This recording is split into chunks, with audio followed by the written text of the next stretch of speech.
श्री राधे।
श्री कृष्ण नमः।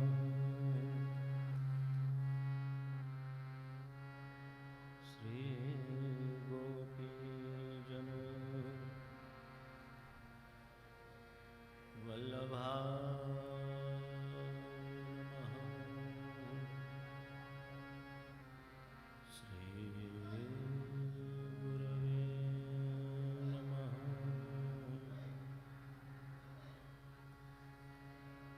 चिंता संता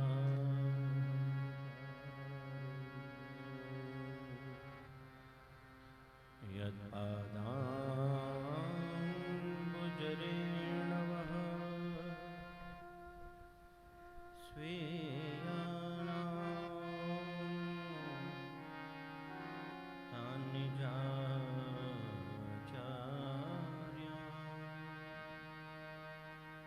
प्रणमामि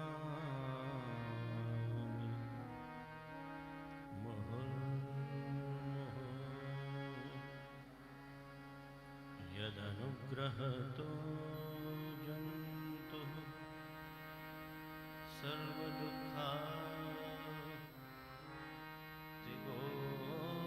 भवेत् तमहं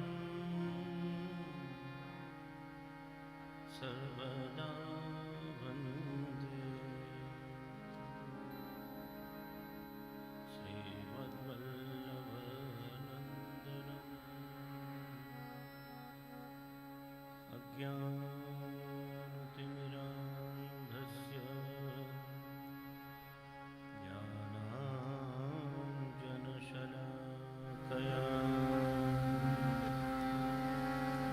चक्षुरुन्मीलितं येन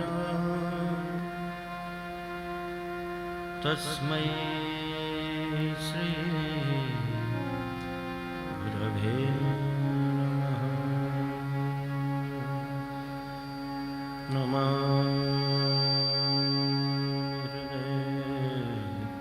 शेषे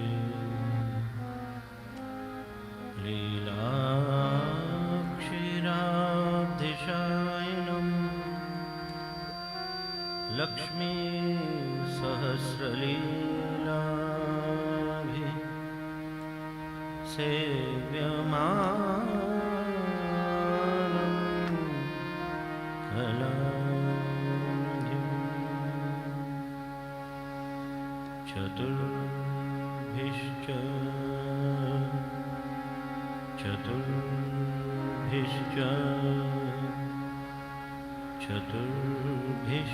त्रिभिस्तथा षड्भिर्विराजते योऽसौ पञ्चधा हृदये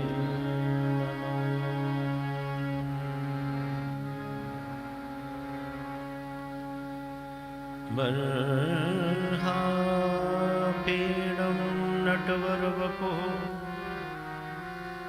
कर्णयो कर्णिकारम्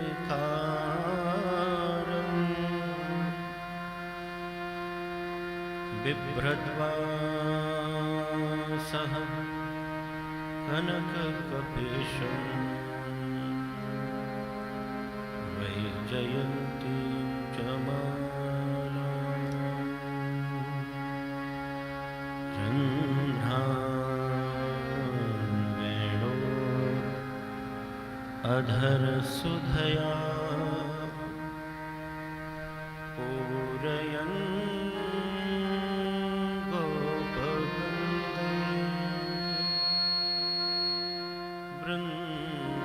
बृन्दारण्यं स्वपदरमणं प्राविशत् गीतकीर्तिः।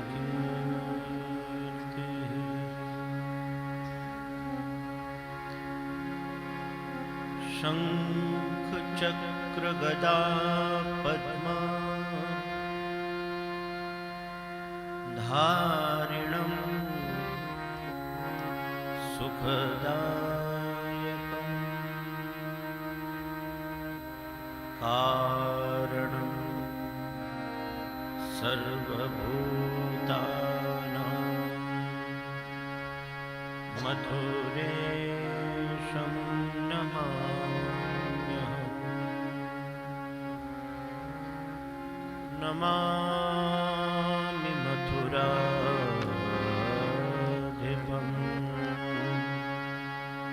सकलवल्लभी वल्लभम्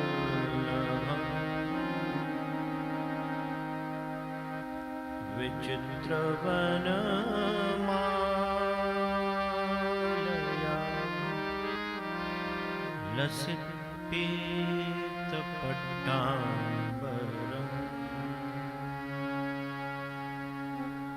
किरीटमणिमेखला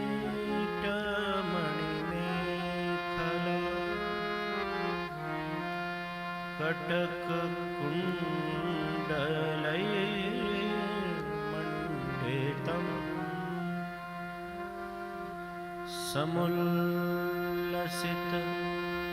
राधया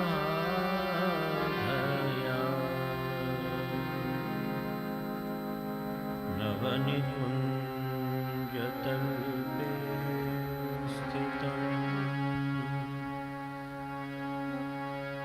नमामि मथुराधिपम्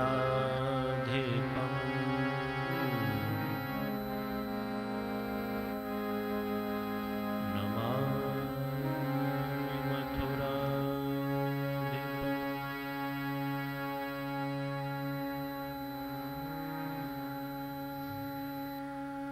श्री मथुराधीश की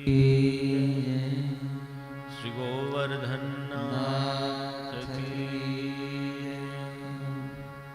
श्री गिरिराजधर की श्याम सुंदर श्री अमले महाराज की श्री वल्लभाधीश की श्री गोसाई जी परम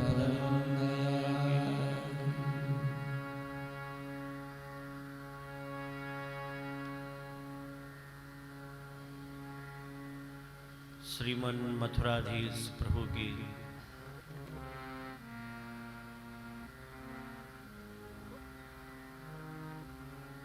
अनंत अनुकंपा से श्रीमद् भागवत अंतर्गत आज षष्ठ दिवस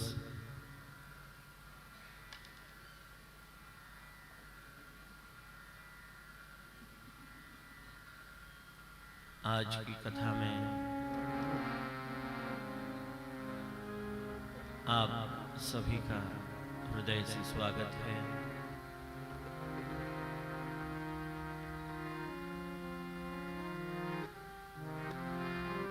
श्रीमद् भागवत अंतर्गत 10वें स्कंध में भगवान की तामस प्रकरण की लीलाओं का वर्णन चल रहा है। श्री सुखदेव जी राजा परीक्षित को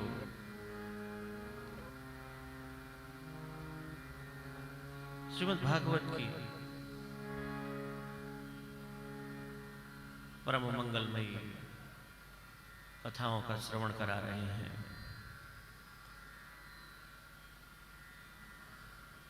क्योंकि देखिए, श्रीमद् भागवत में श्री राधा का नाम नहीं है,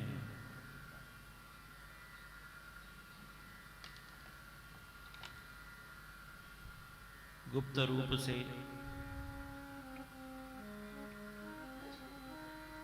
सांकेतिक प्रकारों से श्री राधा का नाम है।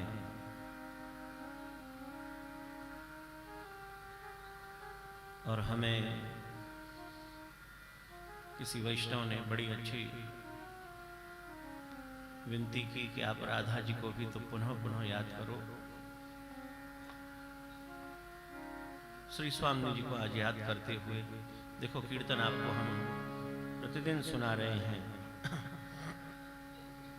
क्योंकि ब्रज की लीलाएं चल रही हैं, दान के दिन चल रहे हैं, और श्री ठाकुर जी यहाँ कालिय दमन लीला का प्रकार चल रहा है। जिस प्रकार कल मैंने कहा कि 10वें स्कंध में धेनुकासुर का वध है, वो देहाध्यास नामक अविद्या प्रभु ने दूर की।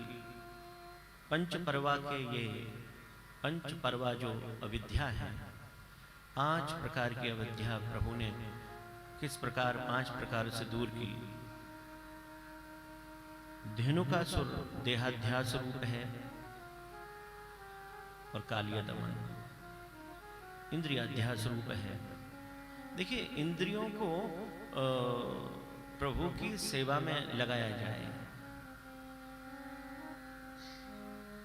इसलिए कालिय का वध भगवान ने नहीं किया,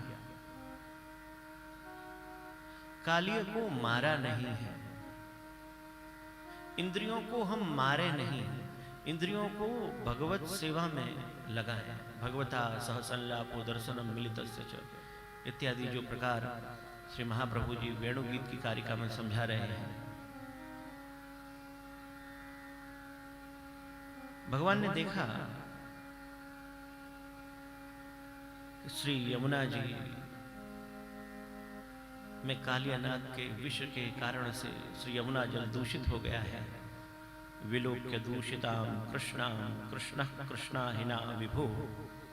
जिस प्रकार की उस समय तो एक ही कालियानाग था, लेकिन अब इस समय आधुनिक युग में अनेक कालियानाग हो गए हैं जिन्होंने श्री यमुना जी को दूषित कर दिया है, और हमारी श्री यमुना जी प्रदूषित हो गई हैं। यमुना जल प्रदूषित हो गया है। वो तो श्री यमुना जी की कृपा है कि हर वर्ष वर्षा के कारण से अधिक जल आता है तो थोड़ी शुद्धि हो जाती है। अभी तो श्री यमुना जी का जल बड़ा, तो यमुना जी से यही प्रार्थना करें, प्रभु से यही प्रार्थना करें कि प्रभु श्री यमुना जी को पुनः आप पधार करके शुद्ध करो। अतः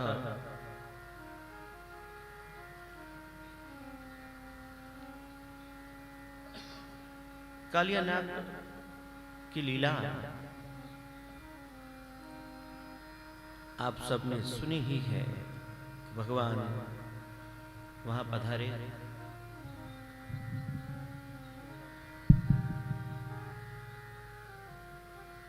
कीर्तन की सेवा दो, पधार।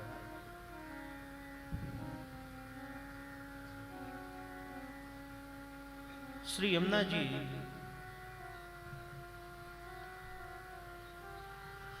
क्योंकि जितनी भी प्रभु ने लीला की यमुना किनारे की, जितनी भी लीलाओं का वर्णन है, जितनी भी कुंज निकुंज हैं, सब यमुना किनारे हैं। और जब भी हम कृष्ण लीला की लीलाओं का गुणगान करते हैं तो यमुना जी बगैर लीला संपूर्ण नहीं है। जब भी राधा कृष्ण को बुलाती हूं तो कहां, यमुना किनारे। तो चलो श्री स्वामी जी को भी याद कर ले, राधा जी को भी, और श्री यमुना जी के भी गुणगान कर लें। प्रतिदिन हम वैष्णव कह रहे हैं कि आप कीर्तन कर रहे हैं, कुछ अलग सुनाओ। तो श्री स्वामी जी ठाकुर जी से कह रहे हैं कि प्रभु पधारो यमुना किनारे। सांवरे आ जइयो, सांवरे आ जइयो, सांवरे आ जइयो, सांवरे। कहाँ? यमुना किनारे। यमुना किनारे मेरो गाँव, सांवरे आ जइयो, सांवरे आ जइयो, सांवरे आ जइयो, सांवरे आ जइयो, सांवरे आ जइयो, सांवरे आ जइयो, सांवरे आ जइयो, सांवरे आ जइयो, यमुना किनारे मेरो गाँव, सांवरे आ जइयो, सांवरे आ जइयो, यमुना किनारे मेरो गाँव, सांवरे आ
जमुना किनारे मेरो गांव,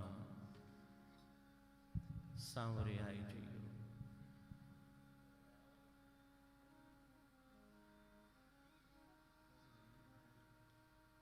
जितनी भी लीलाएं हैं, समस्त लीलाएं श्री यमुना किनारे हैं। समस्त कुंज निकुंज यमुना किनारे हैं और आज यमुना हमारे ही कारण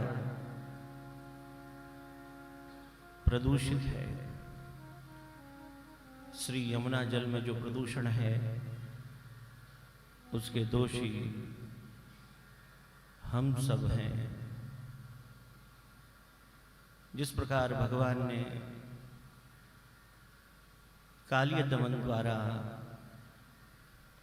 श्री यमुना जी को प्रदूषण मुक्त किया, हम पुनः प्रार्थना करते हैं कि प्रभु आप पुनः श्री यमुना जी को शुद्धाति शुद्धतम करें।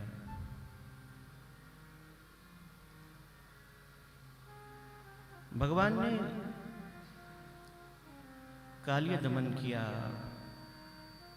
यहाँ बड़ी सुंदर नाग पत्नियों द्वारा स्तुति हुई। राजा परीक्षित ने कालिय नाग श्री यमुना जी में क्यों है, इसका जब कारण पूछा, वह भी कथा श्री सुखदेव जी ने कही।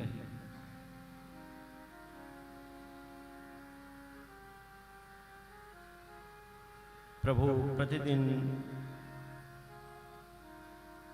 वन में पधारते और ग्वाल वालों के साथ वन क्रीड़ा करते।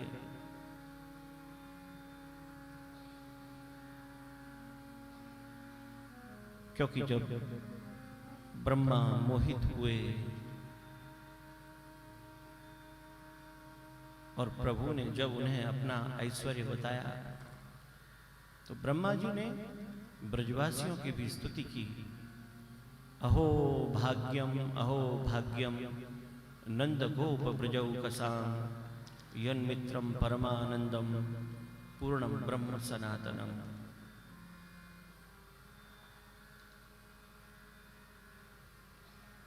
ऐसे हैं ब्रजवासी, ऐसे हैं गोप ग्वाल जो दिन भर प्रभु के साथ वन में रहते खेलते। प्रभु उनके साथ अलग अलग प्रकार के खेल खेल रहे हैं। क्वचित नृत्य सुचान्ये सुगायकौ वादकौ स्वयं ससंसतुर महाराज साधु साधु इति वादिनौ ब्राह्मणैः लंघनैः क्षेपैः आस्फोटन विकर्षणैः चिक्रीडतुर्नियुद्धेन काकपक्षधरौ क्वचित् कृष्णस्य नृत्यतः केचित् जगुः केचित् अवादयन् वेणुपाणितलैः शृंखैः प्रशंससु अथा परे। भगवान गोप वालों के साथ नाचते गाते। इसी क्रम में भगवान ने प्रलंबासुर का वध किया। मुंजारण्य में अग्नि से गोप और गायों की रक्षा की, क्योंकि भगवान ने 2 बार अग्नि का पान किया है।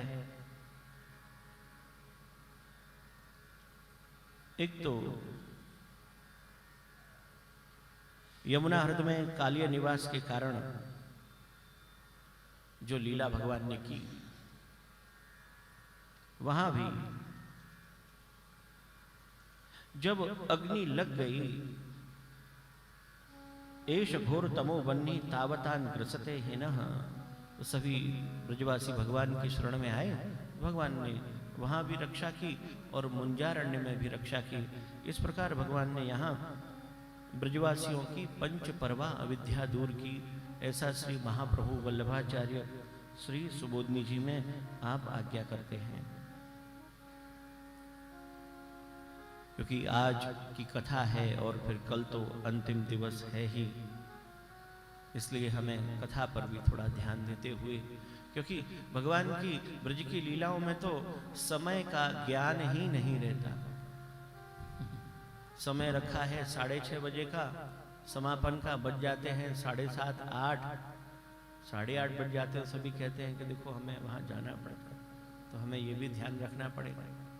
और क्या करें, भगवान की ब्रज की लीलाएं ही ऐसी मधुराति मधुरतम और रसमयी हैं कि समय का भान और ज्ञान ही नहीं रहता।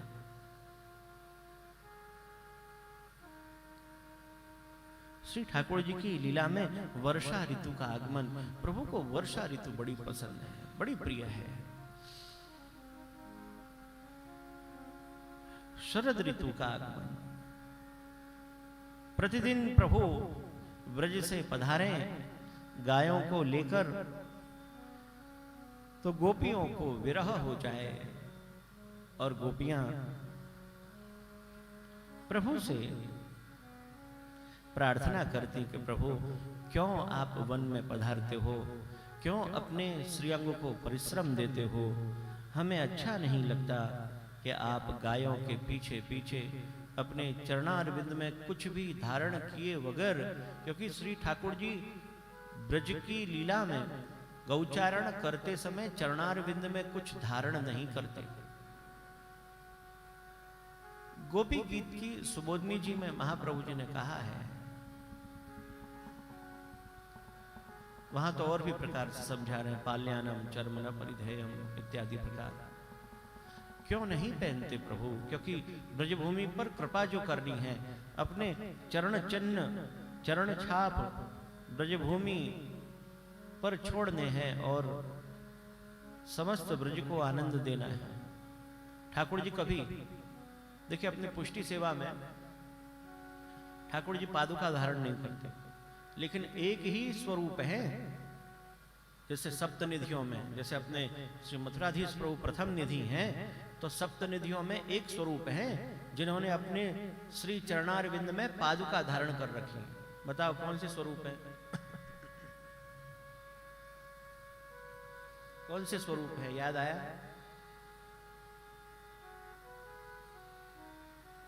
सप्तम स्वरूप याद करो। देखो राजस्थान पे बड़ी ठाकुर जी की कृपा है पुष्टि स्वरूपों की। तो श्री जी विराज रहे हैं, मथुराधीश प्रभु विराज रहे हैं, और भी पहले विराजते थे, लेकिन भरतपुर कामबन, तो कामबन में तो दो दो निधि विराज रही हैं, श्री मदन मोहन प्रभु और श्री गोकुल चंद्रमा जी। मदन मोहन प्रभु, श्री मदन मोहन जी ने अपने चरणारविंद में पादुका जी धारण कर रखी है। जो बड़े ध्यान से आप उनके चित्र जी को देखें, या कोई आपके पास पेंटिंग हो, बड़ी कोई चित्र जी हो, तो उनके श्री चरणारविंद को आप देखें तो आपने अपने चरणारविंद में पादुका जी धारण कर रखी है। क्योंकि वहां टीकाकार कहते हैं गोपी गीत में कि कभी कभी काष्ठ की पादुका धारण करते थे, लेकिन काष्ठ की पादुका धारण करके बहुत दूर जा नहीं सकते, उसमें बड़ा परिश्रम होता है। और गायों के पीछे पीछे काष्ठ की पादुका धारण करके गोचारण तो असंभव है, क्योंकि गायों के पीछे तो दौड़ना पड़ता है। क्योंकि भगवान जब गोचारण करते तो हियो हियो हियो गायों के पीछे दौड़ते। इस स्वरूप को महाप्रभु वल्लभाचार्य ने अपने एक ग्रंथ में आज्ञा की कि जब भगवान गोचारण करते हैं तो गाय के पीछे पीछे आप जोर जोर से पुकारते हुए चलते हैं, और उसी समय ब्रह्मा रुद्रादि समस्त देवता वहां आकर के जब भगवान की स्तुति करते हैं ना, भगवान उन पर ध्यान नहीं देते, भगवान तो अपनी गायों पर ध्यान देते हुए मग्न रहते अपनी लीला में। गोपाल गायों से बोलते हैं, पर देवताओं के आते ही वहां मौन धारण कर लेते हैं। ऐसा श्री महाप्रभु वल्लभाचार्य आप आज्ञा कर रहे हैं। ग्रंथ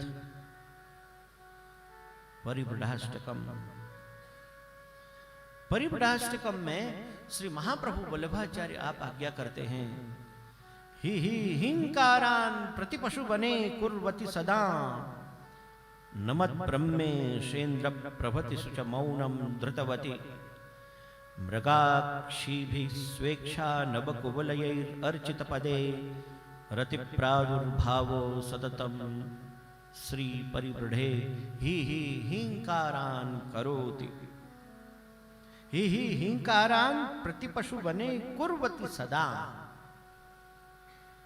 गायों के पीछे तो हियो हियो हियो करके आप पधार रहे हैं, लेकिन भगवान के इस स्वरूप का दर्शन करने के लिए देवताओं का वहां आगमन होता और प्रभु उनके सामने मौन धारण कर लेते। मौनम धृतवती नमद ब्रह्मेशेन्द्र प्रवर्तिषु च मौनम धृतवती मृगाक्षीभिः स्वेच्छा नवकुवलयैर् पदे रति प्रादुर्भावो भवतु सततम श्री परिवृढ़े। परिवृढ़ाष्टकम में श्री महाप्रभु जी ने ऐसी आज्ञा की, प्रतिदिन प्रभु जाएं और बस गोपीजन प्रभु के जाते ही विरह आरंभ कर दें, जिसका नाम है वेणुगीत। वेणुगीतम में तद्ब्रजस्त्रिय आश्रित्य वेणुगीतम स्मरोदयम काश्चित परोक्षम कृष्णस्य स्वसखीभ्यो अन्ववर्णयन। गोपीजन जब प्रभु के स्वरूप को याद करती, वन में प्रभु का कैसा स्वरूप है, तो वो उस स्वरूप से इतनी मोहित हो जाती कि उस स्वरूप का वर्णन ही ना कर सके। वो स्वरूप बड़ा ही अद्भुत है। बर्हापीडं नटवर वपुः कर्णयो कर्णिकारम्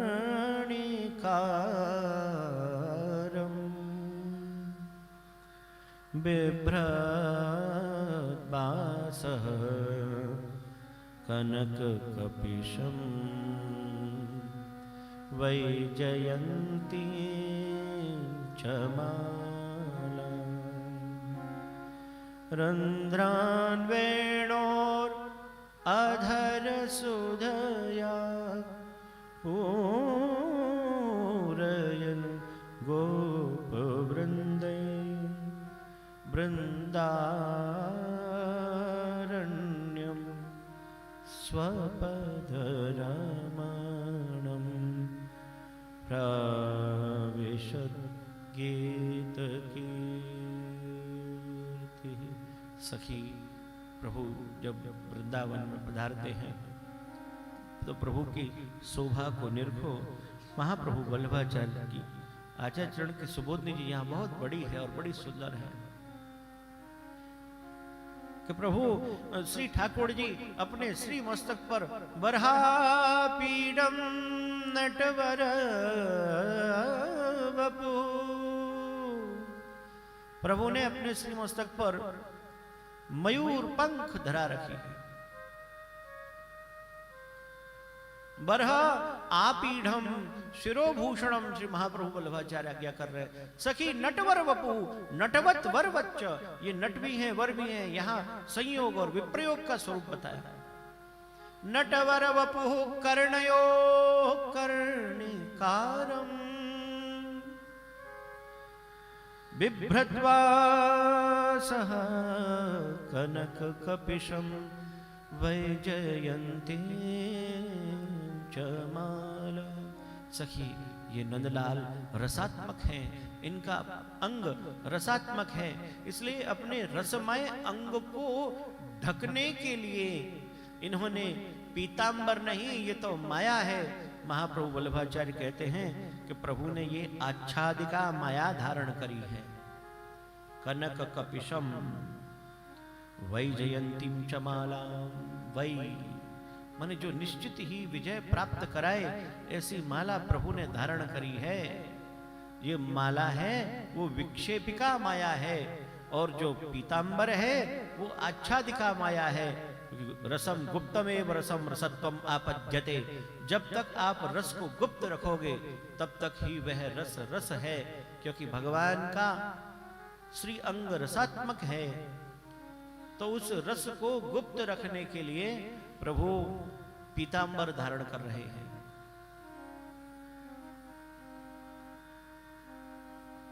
रंध्रान वेणोरधर सुधया, अधर सुधा वेणु में भर देते हैं। देव भोग्या, भगवत भोग्या, सर्वा भोग्या सुधा का वर्णन यहां श्री महाप्रभु जी ने किया है। 3 प्रकार की सुधा है, देव भोग्या, भगवत भोग्या, सर्वा भोग्या। कभी कभी तो गोपी कहती है कि सखी वेणु का इतना अधिकार हो कैसे गया कि ये प्रभु के अधरामृत का पान कर सके।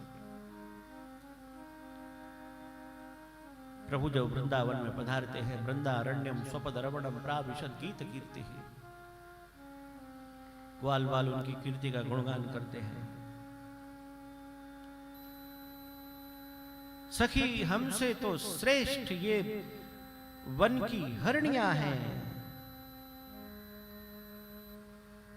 सखी अक्षण्वतां फलमिदं न परं विदामः, सख्य पशो ननु विवेशयतोर्वयस्यै, वक्त्रं व्रजे ससुतयोः रनुवेणुजुष्टम्,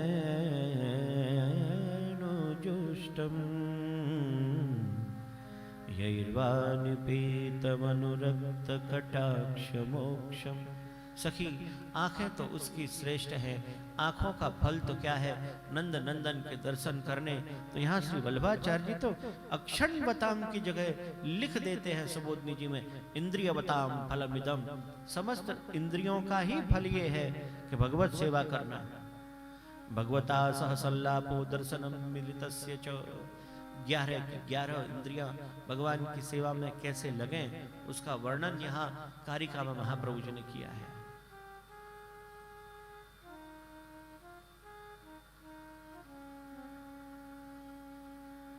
क्योंकि भागवत का विषय है, यहाँ संपूर्ण कथाएं कहनी पड़ती हैं।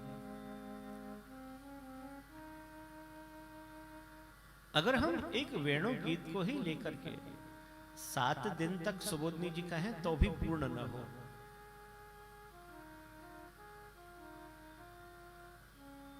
प्रकट भय मार्ग रीत दिखाई, वेणु गीत पुनः युगल गीत की रस बरखा बरखाई। प्रकट भय मार्ग रीत दिखाई। गोपीजन विरह करती हैं और कहते हैं सखी हमसे तो धन्य ये हरणियां हैं जो मूढ़ होते हुए भी नंद नंदन के वहां दर्शन करती हैं। जब भगवान हरणियों के पास आते, उनकी बड़ी बड़ी आंखों को देख करके ऐसा लगता है जैसे श्री स्वामी जी, श्री राधा जी की स्मृति आ जाती है। धन्यास्म मूढ़मतयोपि हरिण्येता, यानन्दनन्दनमुपात्त विचित्रवेषम्, आकर्ण्यवेणुरणितं सह कृष्णसाराः, पूजां दधुर्विरचितां प्रणयावलोकैः। जब हरिणी अपने अवलोकन द्वारा प्रभु को इतने प्रेम से देखती हैं कि सुखदेव जी कहते हैं कि परीक्षित देखो, हरणियों ने तो पूजन कर दिया भगवान का। कैसे? पूजां दधुर्विरचितां प्रणयावलोकैः। जब हम ठाकुर जी के दर्शन करें तो दर्शन इस प्रकार से करना चाहिए जैसे देखो हरणियां कर रही हैं, केवल आंखों के द्वारा पूजन हो जाए, आंखों के द्वारा सेवा हो जाए। प्रभु भी जब भक्त दर्शन करते हैं, वास्तव में अमुक भक्त जब दर्शन करते हैं तब कोई कोई भक्तों के नेत्र लाल हो जाते हैं, आंखों से आंसू की धार बहने लगती है, उनके हृदय का प्रेम आंखों में आ जाता है। श्री गोविंदास जी ने तो बहुत सुंदर एक कीर्तन लिखा है। धन्य धन्य वृंदारण्य कुरंगनी, धन्य धन्य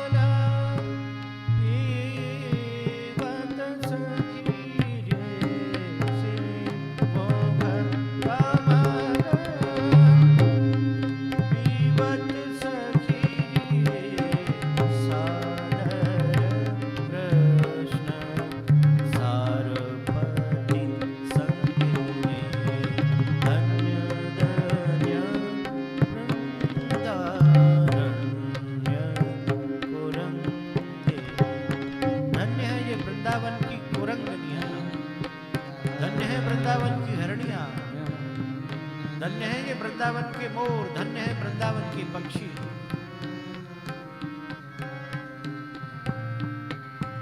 और धन्य है वो पुलिंदियां। अरे भगवान के चरण में जो कुमकुम है, वो कुमकुम जब चलते चलते तृण पर पत्र पर लग जाता है तो ये पुलिंदी अपने संपूर्ण अंग में उसको लगा करके आनंदित हो जाती है। धन्य धन्य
सुबोधनी जी के बड़े सुंदर सुंदर भाव कहे, परंतु आज हमें श्री द्वारिका तक जाना है, द्वारिकाधीश का विवाह करवाना है।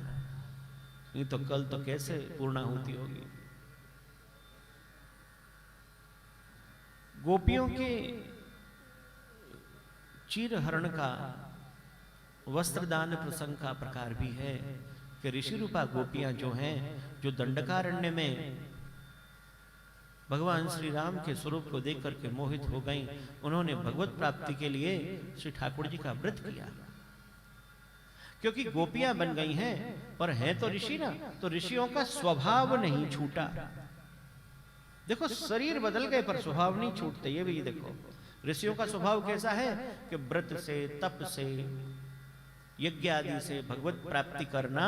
तो यहां इन गोपियों ने भी व्रत द्वारा भगवत प्राप्ति का प्रकार सुनिश्चित किया।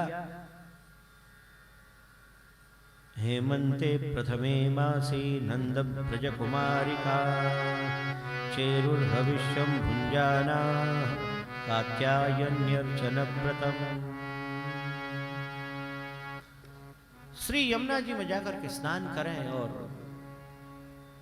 वहां कात्यायनी की एक प्रतिमा श्री यमुना जी की रज से निर्मित करके उनका पूजन करें।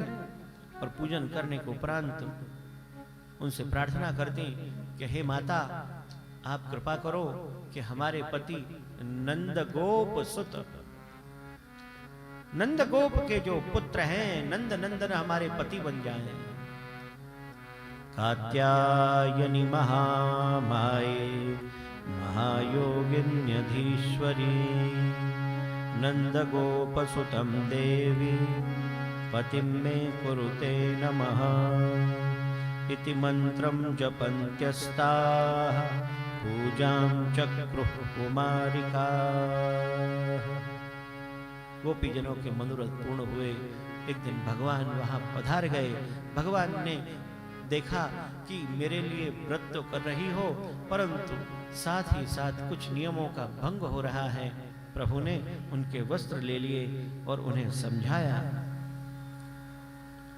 भगवान ने कहा,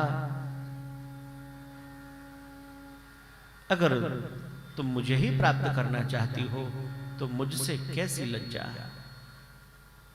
बहुत बड़ा लंबा संवाद चला, जिसका वर्णन श्री गुसाई जी ने श्रृंगार रस मंडन में किया है।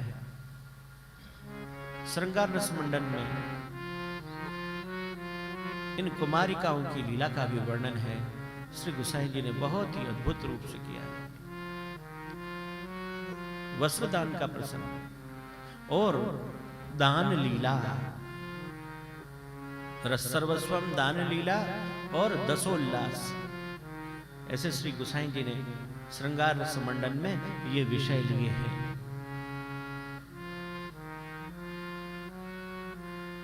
गोपियों से भगवान ने कहा कि मैं तुम्हें वरदान देता हूं। याता बलाव्रजम सिद्धा मये मारस्य थक्षपाः। मैं तुम्हें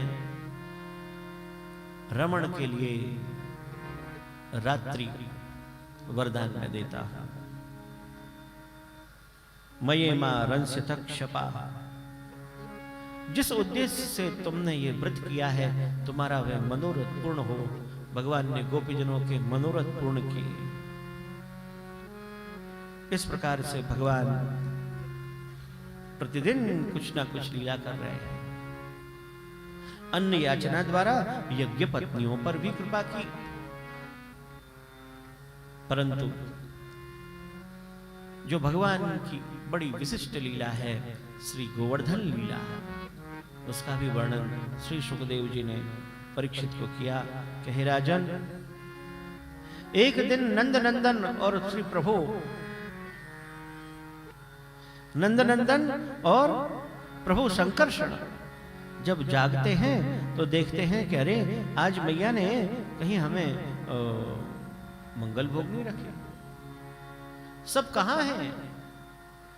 तब सबने कहा, देखो लालन, आज हमारे यहाँ इंद्र की पूजा है, तो सबसे पहले इंद्र की पूजा होगी, फिर आपको सब कुछ दिया जाएगा।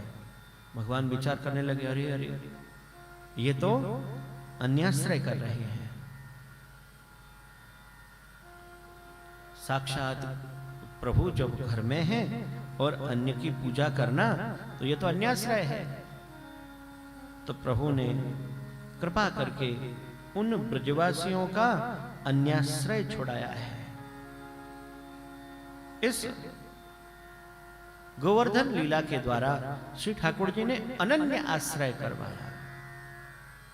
ठाकुर जी को जब ये ज्ञात हुआ कि सभी तैयारी कर रहे हैं गोवर्धन महोत्सव की, अब गोवर्धन महोत्सव की वैसे तैयारी कर रहे, प्रभु कर रहे तैयारी तो गोवर्धन महोत्सव की, क्योंकि सब सामग्री गोवर्धन नाथ जी को ही, गोवर्धन धरण को श्री गिरिराज जी को ही समर्पित करनी है। प्रभु तो सब ने तैयारी करो, ये तो हमारे लिए गोवर्धन महोत्सव की तैयारी है, परंतु अभी ब्रजवासियों को मालूम नहीं, ब्रजवासी कर नहीं, अभी तो इंद्र की पूजा करनी है। तब श्री ठाकुर जी नंद बाबा के पास गए और समझाया कि बाबा आप इंद्र की पूजा क्यों कर रहे हैं? तो नंद बाबा ने समझाया, पर्जन्यो भगवान इंद्रो मेघा तस्यात् प्रमूर्तयः ते भी वर्षन्ति भूतानां प्रीणनम जीवनम पयः। तो देखो जल ही जीवन है, तो जब हम इंद्र की पूजा करते हैं तो इंद्र वर्षा करता है। भगवान ने कहा अच्छा, जैसे भगवान ने भगवत गीता में कहा है कि यज्ञात् भवन्ति पर्जन्यो पर्जन्यात् अन्न संभव अन्नात् भवन्ति भूतानि यज्ञ कर्म समुद्भव। भगवान ने कहा कि बाबा इंद्र तो स्वयं सेवक है,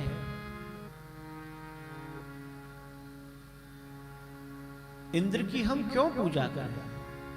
भगवान ने नंद बाबा को और सभी ब्रजवासियों को अपनी प्रेम भरी स्नेहमयी वाणी में समझाया। श्री भगवानुवाच कर्मणा जायते जन्तुः कर्मणैव विलीयते सुखम दुःखम भयम क्षेमम कर्मणैव अभिपद्यते। बाबा ये तो अपने कर्म के ऊपर है, सुख और दुख, इसमें इंद्र कहां से आ गया?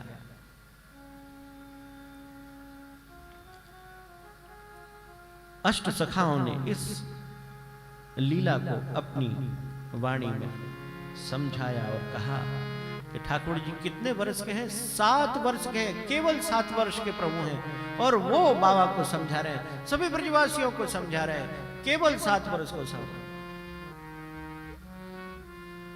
7 बरस को सावरो,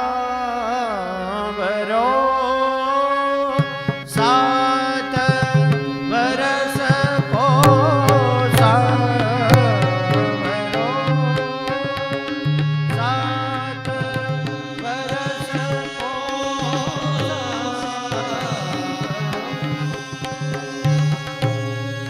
बोलत है तुझा बोलत है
सूरदास जी कह रहे हैं। लेकिन आस्करण जी ने तो बड़ा सुंदर एक पद कहा, इस लीला का बड़ा सुंदर एक पद लिखा। सब ब्रजवासियों ने ठाकुर जी की बात मान ली। केवल 7 वर्ष के, अब अपने घर में कोई 7 वर्ष का बच्चा अपनी पुरानी परंपराओं को तोड़ने की बात कहे कि ये परंपरा आप छोड़ दो, तोड़ दो, एक नई परंपरा शुरू करो, तो 7 वर्ष के बच्चे की बात कोई मानता है क्या? और यहाँ तो ठाकुर जी सबके हृदय में विराज रहे हैं, इसलिए सभी ने कहा हमारो कान करे, हमारो कान कहे सो कीजय, हमारो कान कहे सो कीजय, हमारो कान कहे सो कीजय, हमारो कान कहे सो कीजय। आवो सिमट सकल ब्रजवासी, आवो सिमट सकल ब्रजवासी, पर्वत को बलि दीजय, हमारो कान कहे सो कीजय, हमारो कान कहे सो कीजय, हमारो कान कहे, तेरी कान कहे, तेरी कान कहे सो कीजय। देखो ठाकुर जी जो कहे वही करो, यही पुष्टि रीति है। आस्करण जी लिख रहे हैं मधुमेवा पकवान मिठाई, मधुमेवा पकवान मिठाई, षटरस व्यंजन लीजय, हाँ षटरस व्यंजन लीजय। आस करण प्रभु मोहन नागर, आस करण प्रभु मोहन नागर, पान्यों पछावर भीगे, पान्यों पछावर भीगे, हमारो कान कहे सो कीजय, हमारो कान कहे, तेरी कान कहे, तेरी कान कहे सो कीजय, हमारो कान कहे सो कीजय। देखो ब्रजवासी तुरंत मान जाते हैं। ठाकुर जी ने समझा तुरंत, कोई लंबी यहाँ लंबी चौड़ी कोई चर्चा हुई नहीं, और यहाँ अर्जुन को समझाते समझाते 18 अध्याय हो गए।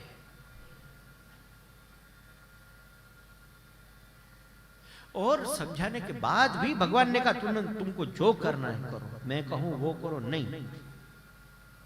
और यहां भगवान क्या करे, मैं कहूं वो करो, ये पुष्टि भक्ति है। और भगवत गीता में भगवान ने अंत में कहा, हे अर्जुन, मैंने तुम्हें संपूर्ण भगवत गीता कही, अब तुम्हें जो करना है करो। ये कृष्ण हैं, ऐसा नहीं कहने कि मैं जो कहूं वो करो, नहीं। बस जो तुम्हारी इच्छा हो तुम वो करो। क्योंकि 18वां अध्याय भगवत गीता का और 63वां श्लोक, भगवान कहते हैं इति ते ज्ञानमाख्यातम् गुह्यात् गुह्यतरं मया विमृश्यैतत् अशेषेण यथेच्छसि तथा कुरु। तेरी जो इच्छा हो वो करो, यथा इच्छसि तथा कुरु।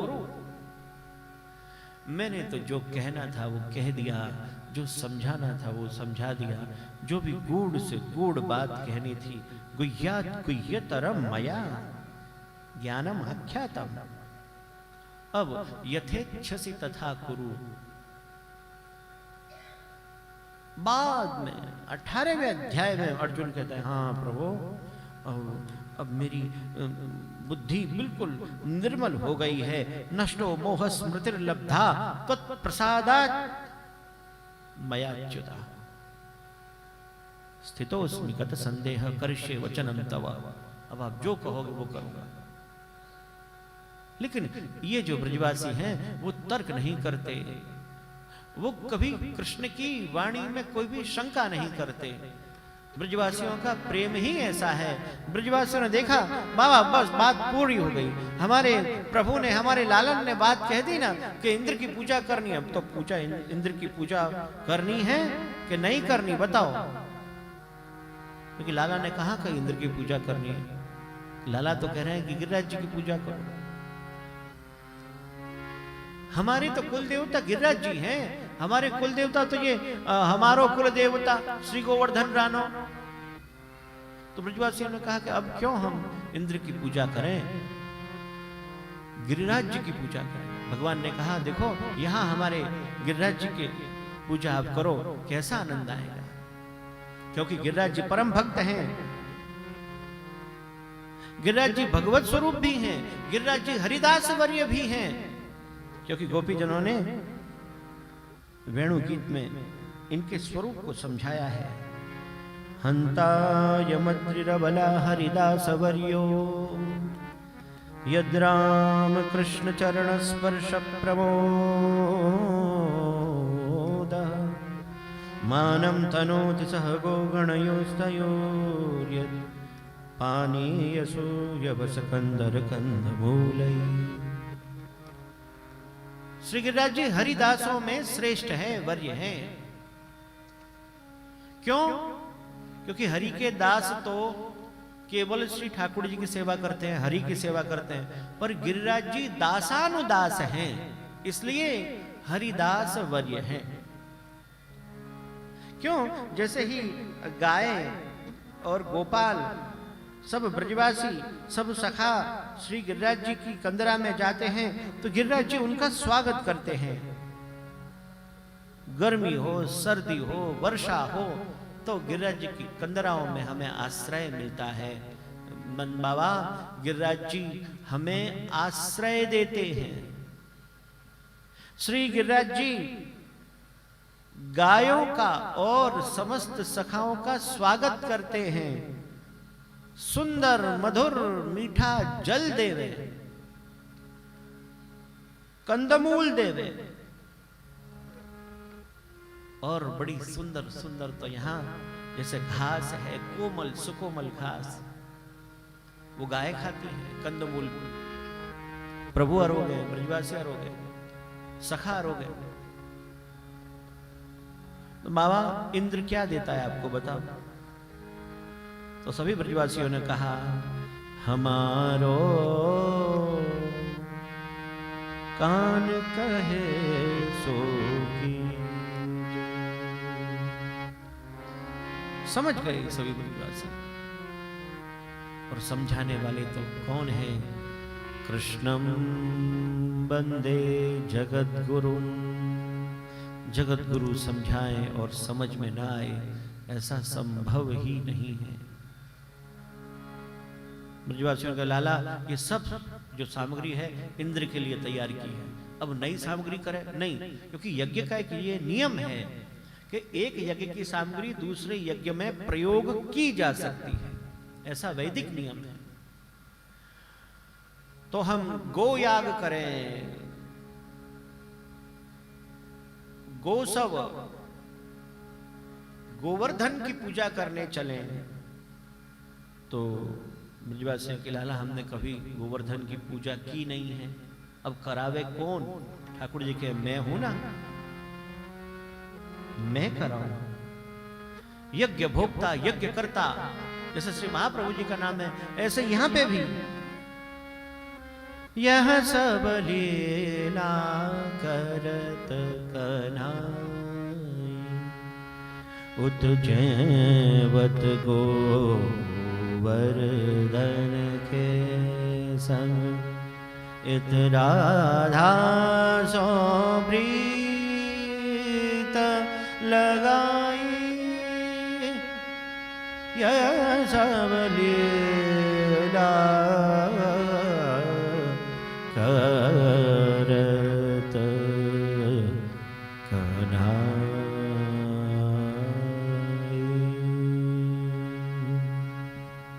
क्योंकि देखो ये गिरिराज जी की बात याद आते ही मल्हार आ जाता है, बोले माई गोवर्धन पर मुरवा।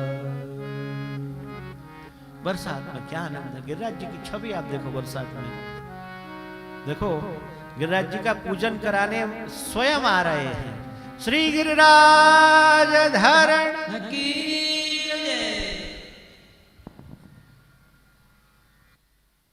हरि ओम। स्वस्ति न इंद्रो वृद्धसर्वाः, स्वस्ति नः पूषा विश्ववेदाः, स्वस्ति नस्तार्क्ष्यो अरिष्टनेमिः, स्वस्ति नो बृहस्पतिर्दधातु, प्रखदश्वामरुतः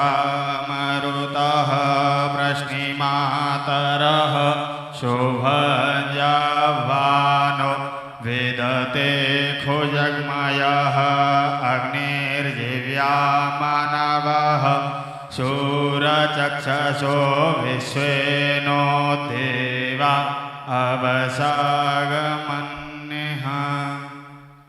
हस्तो प्रक्षालनं महापवित्रः, पवित्रो वा सर्वावस्थाङ्गतो विवायः, यस्मरेत् पुण्डरीकाक्षं शवाय्याभ्यन्तरक्षुचिः, हस्ते गन्धाक्षतपुष्पाणिं गृहीत्वा यं प्रव्रजन्तमनुपेतमपीतकृत्यं, द्वैपायनो विरहकातर्या जुहाव, पुत्रेति तन्मयतया तरवो विनेदोय, तं सर्वभूतहृदयं मुनिमानतोऽस्मि। सहस्रदीर्घावरुगः सहस्राज्ञः सहस्रवातः भूमिगुं सर्वतः कृत्वात्यतिष्ठद्रसाङ्गुलम्, भुरुग एवेदगुं सर्वं यद्भूतं यच्च भाव्यम्, उताम्रतत्त्वशेषानो यदन्येनातिरोहति,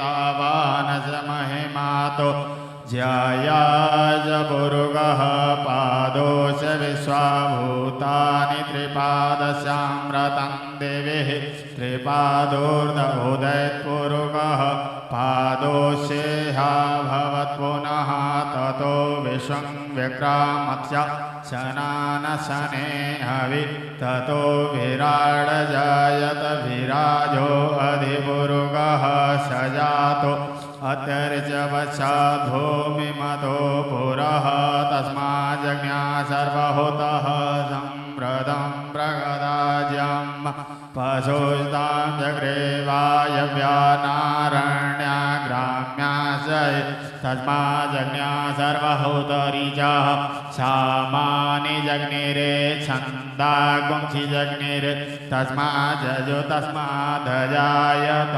तस्मादश्वा अजायन्त जेके, शोभयादतः गावो जगिरे, तस्माज्जाता अजावय, तं यज्ञं बहर्गे प्रोक्षन् पुरुखन् जातमग्रतः तेन देवा अजयन्त साध्यार्खयस्य जतपुरुखं व्यददोः कथेदा व्यकल्पयन्नामुखं किमस्य शीत किं बाहु किमोरोपादा उच्येते ब्राह्मणोऽस्य मुखमास बाहुराजन्या कृतः उरो तदस्य जद्वैश्य पदभ्यामगुं शूद्रो अजायत चन्द्रमा मनसो जातक्षसोः सूर्यो अजायत श्रोताद्वायुष्य प्राणस्य मुखादग्निरजायत नाभ्या आसीदन्तरिक्षगुं शिष्ठो देवः समवर्तत पदव्यां भूमिदृशः श्रोत्रा तथा लोकान् कल्पयन्नाजत्पुरुषेण हविका देव जग्नवतन्वतः वसन्तोऽस्यासीदजं ग्रीष्म इद्मः शरद्धविः सप्तास्यासन् परिधयश्रीः सप्तसमेदाः कृताः देवा यज्ञजन्तन् अवधन् पुरुषं वसुं जगनेन जगमयजन्तदे स्थानि धर्माणि प्रथमान्य सन्नः तेह मानः सचन्द्रयद्रपूरवे सत्याः शान्तिदेवः। बोले भागवत भगवान की, मथुराधीश की, श्याम सुंदर श्री यमुने महारानी की, वल्लभाधीश की, गोसाई जी परम दयाल की, श्री प्रथमेश परिवार की।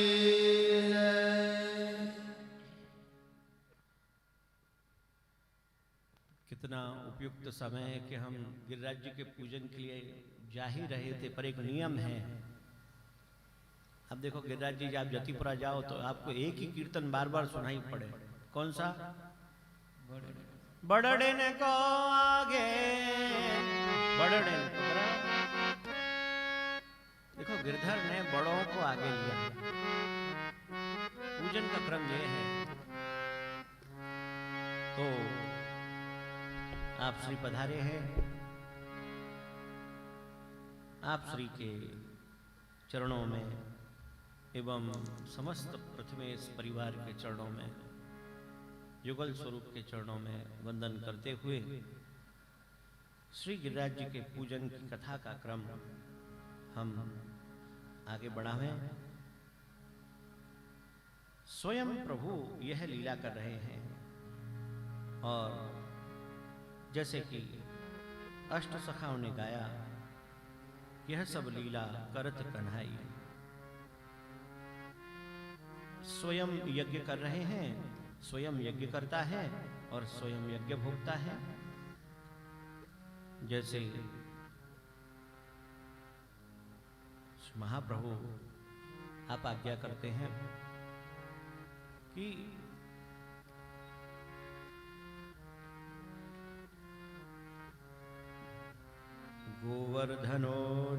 गोवर्धनोद्धरणधीराय नमः, भक्ति मार्ग प्रवर्तकाय नमः, त्रिविध नामावली के प्रौढ़ लीला के नामों में। और श्री महाप्रभु वल्लभाचार्य आप दसम स्कंध में भी इस लीला के नामों को कह रहे हैं।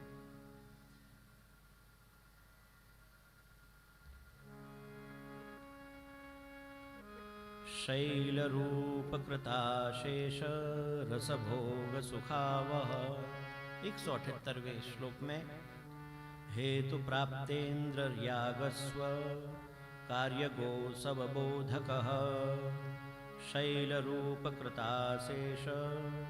शैलोस्मि, मैं शैल हूं, क्योंकि प्रभु के यहां दोनों ही स्वरूप हैं। आप पूज्य पूजक भाव, पूजन भी आप कर रहे हैं और पूज भी स्वयं रहे हैं।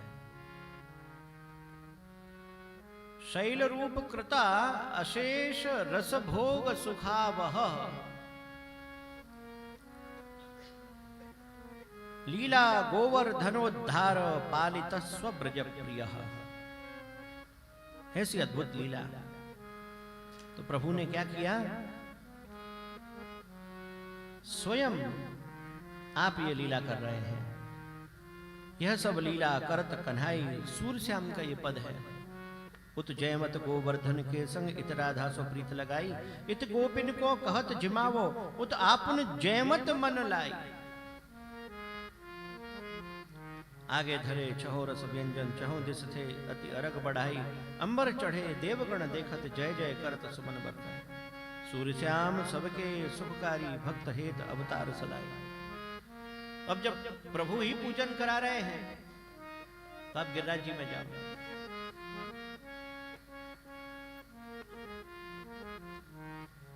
देखो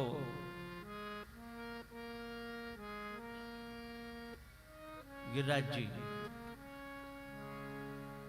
और आप श्री का घर, प्रथमेश निवास, गिरधर निवास,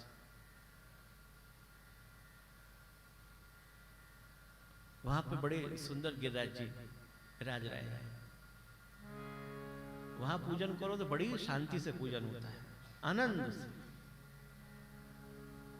तो हम भी आप श्री को आगे करके केवल कीर्तन द्वारा पूजन का भाव करते हैं। कीर्तन द्वारा बढ़ने को आगे दे गिरधर, बढ़ने को आगे दे, बढ़ने को आगे दे गिरधर, बढ़ने को आगे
प्रभु स्वयं यह लीला कर रहे हैं, क्योंकि हरिदास वर्य एक स्वरूप तो हरिदास वर्य का है और एक स्वरूप स्वयं शैलोस्मि इस भाव से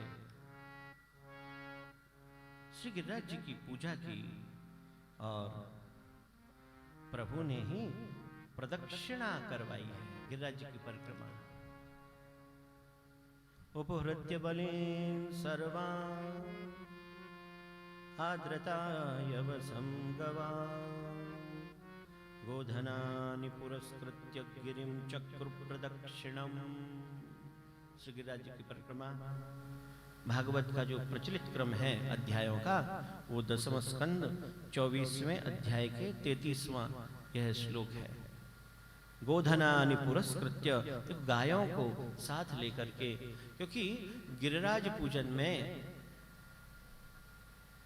अन्नकूट में गायों की ही प्रधानता है, इसलिए महाप्रभु जी ने इसको गो सब कहा है। ये यज्ञ गायों के लिए है। हेतु प्राप्तेन्द्र यागस्व कार्य गो सब बोधक, गायों का ही प्रमुख यह उत्सव है गायों के लिए, गोवर्धन के लिए, गो संवर्धन के लिए। गायों का क्या महात्म्य है वो स्वयं गोपाल बताते हैं। प्रभु ने जब पूजन कराया, सभी ब्रजवासियों को इतना आनंद आया कि लालन, इस बार जो आनंद आया ऐसा आनंद हमें कभी आया ही नहीं। तब क्यों ना आनंद आए कि स्वयं उपास्य भी प्रभु और उपासक भी प्रभु। परंतु इंद्र को बुरा लग गया। इंद्र भी मोहित हो गया ब्रह्मा जी की तरह। इंद्रस्तदात्मनः पूजां विज्ञाय विहितां नृपः गोपेभ्यः कृष्णनाथेभ्यो नंदादिभ्यश्चुकोपः। कृष्णनाथेभ्यो, महाप्रभु जी कह रहे हैं कृष्ण एव नाथो ये साम, क्योंकि ये तामस साधन प्रकरण है। तामस साधन प्रकरण के अध्याय 22 में कोप किया इंद्र ने, नंदादिभ्यो चुकोपसह। और महाप्रभु जी कह रहे न केवलम कोप मात्रम किंतु प्रयत्नम अपि चकारः। गणम संवर्तकम नाम मेघानाम चांतकारिणाम,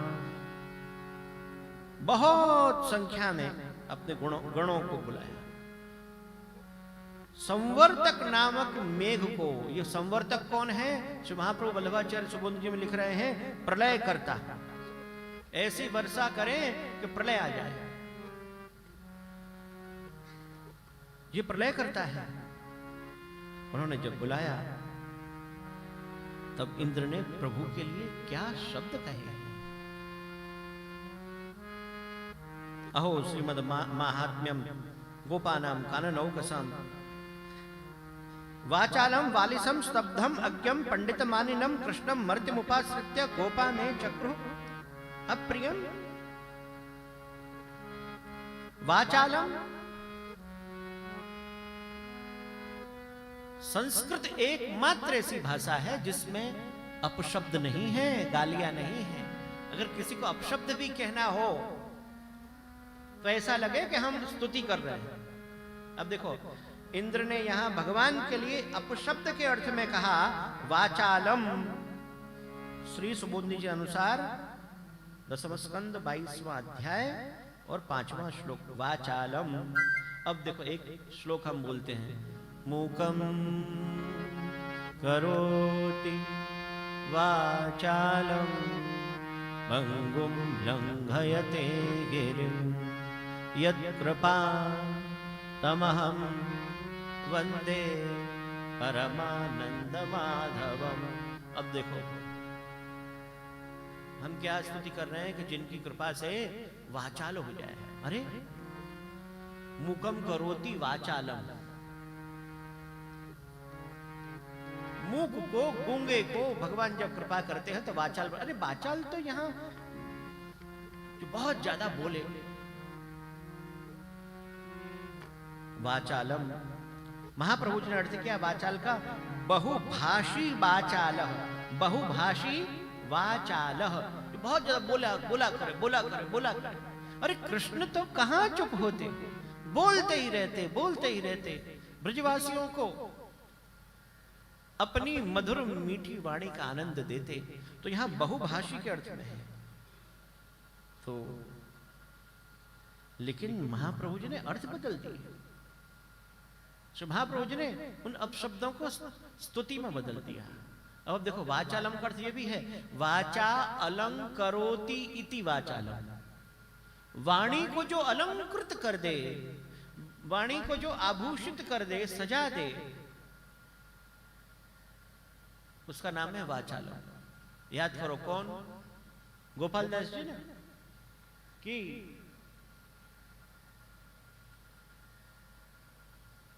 गोमती को वर्तो सागर जैसो हो। याद आयो?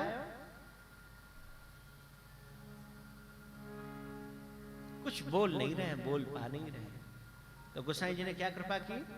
अपना चर्वित तांबूल आपने कृपा करके, तो देखो ऐसी वाणी होगी, वंदो श्री विठ्ठल नव घन श्याम तम। वाचाल हो गए। वाचाल माने वाचा अलंकृत करोति इति वाचाल।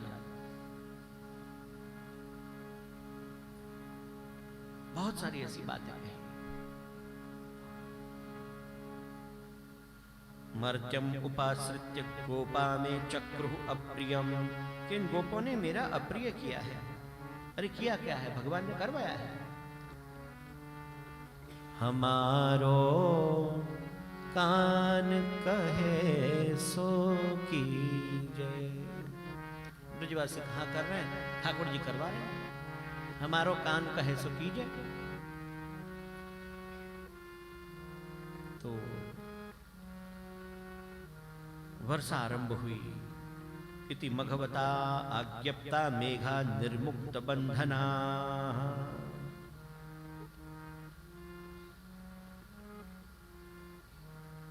स्थूणा स्थूला वर्ष धारा स्तंभवत, बड़ा खंभा होता है, ऐसी ऐसी धारा वर्षा की बरसने लगी।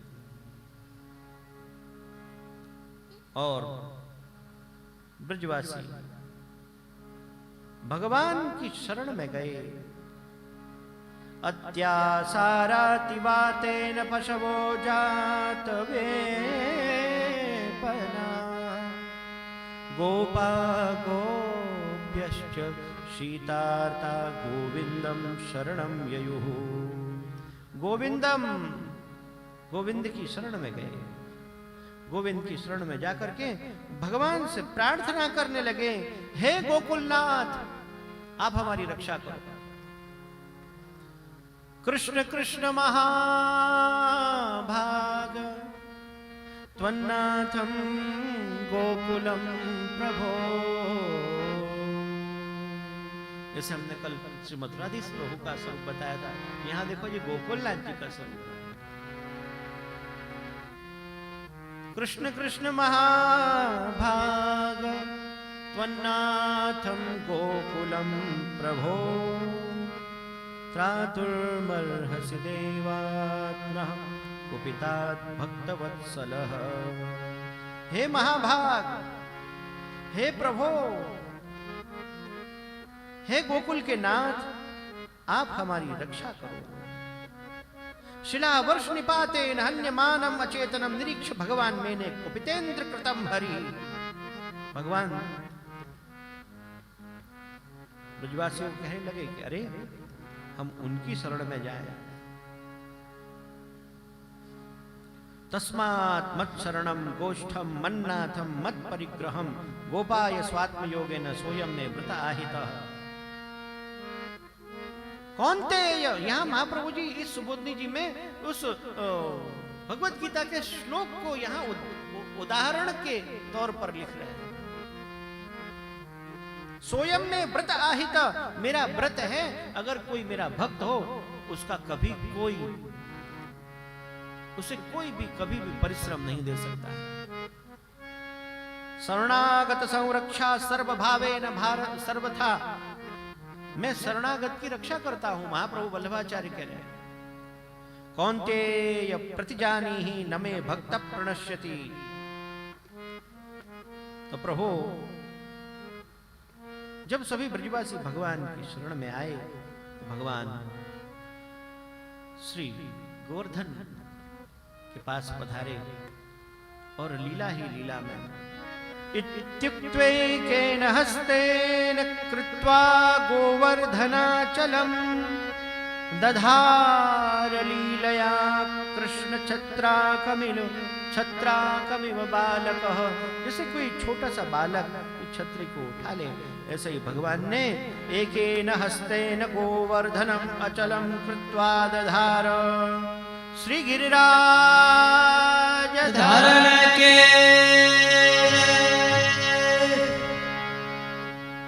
कान कुंवर के कर पल्लव पे मानो गोवर्धन नृत्य करे।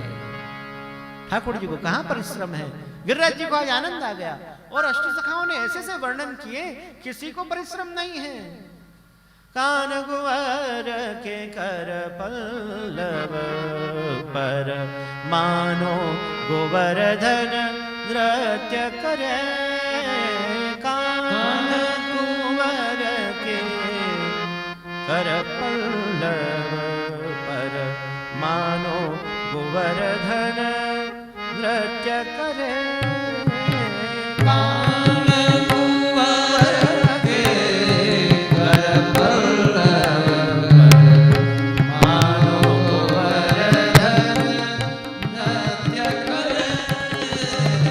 प्रभु ने गिरिराज जी धारण किए। सभी ब्रजवासी समस्त ब्रज श्री ठाकुर जी की शरण में आ गए।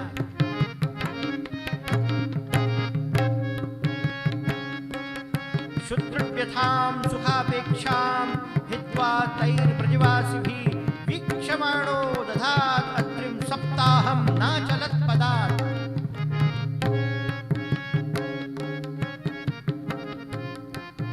भूख प्यास सभी को छोड़ करके ब्रजवासी 7 दिन तक एक पैर भी न चले। सप्ताहम कहां से जाए? क्यों? साक्षात श्री ठाकुर जी सन्मुख हो और प्रभु के दर्शन होते हो, किसी को कहां भूख प्यास लगे। सभी ब्रजवासियों को, समस्त ब्रज को अति अति आनंद की प्राप्ति हुई। अत्यंत आनंद पूर्वक प्रभु सबको दर्शन दे रहे हैं। यहाँ तो इंद्र का मान भंग हो गया। इंद्र मान भंग प्रभु ने कर दिया है।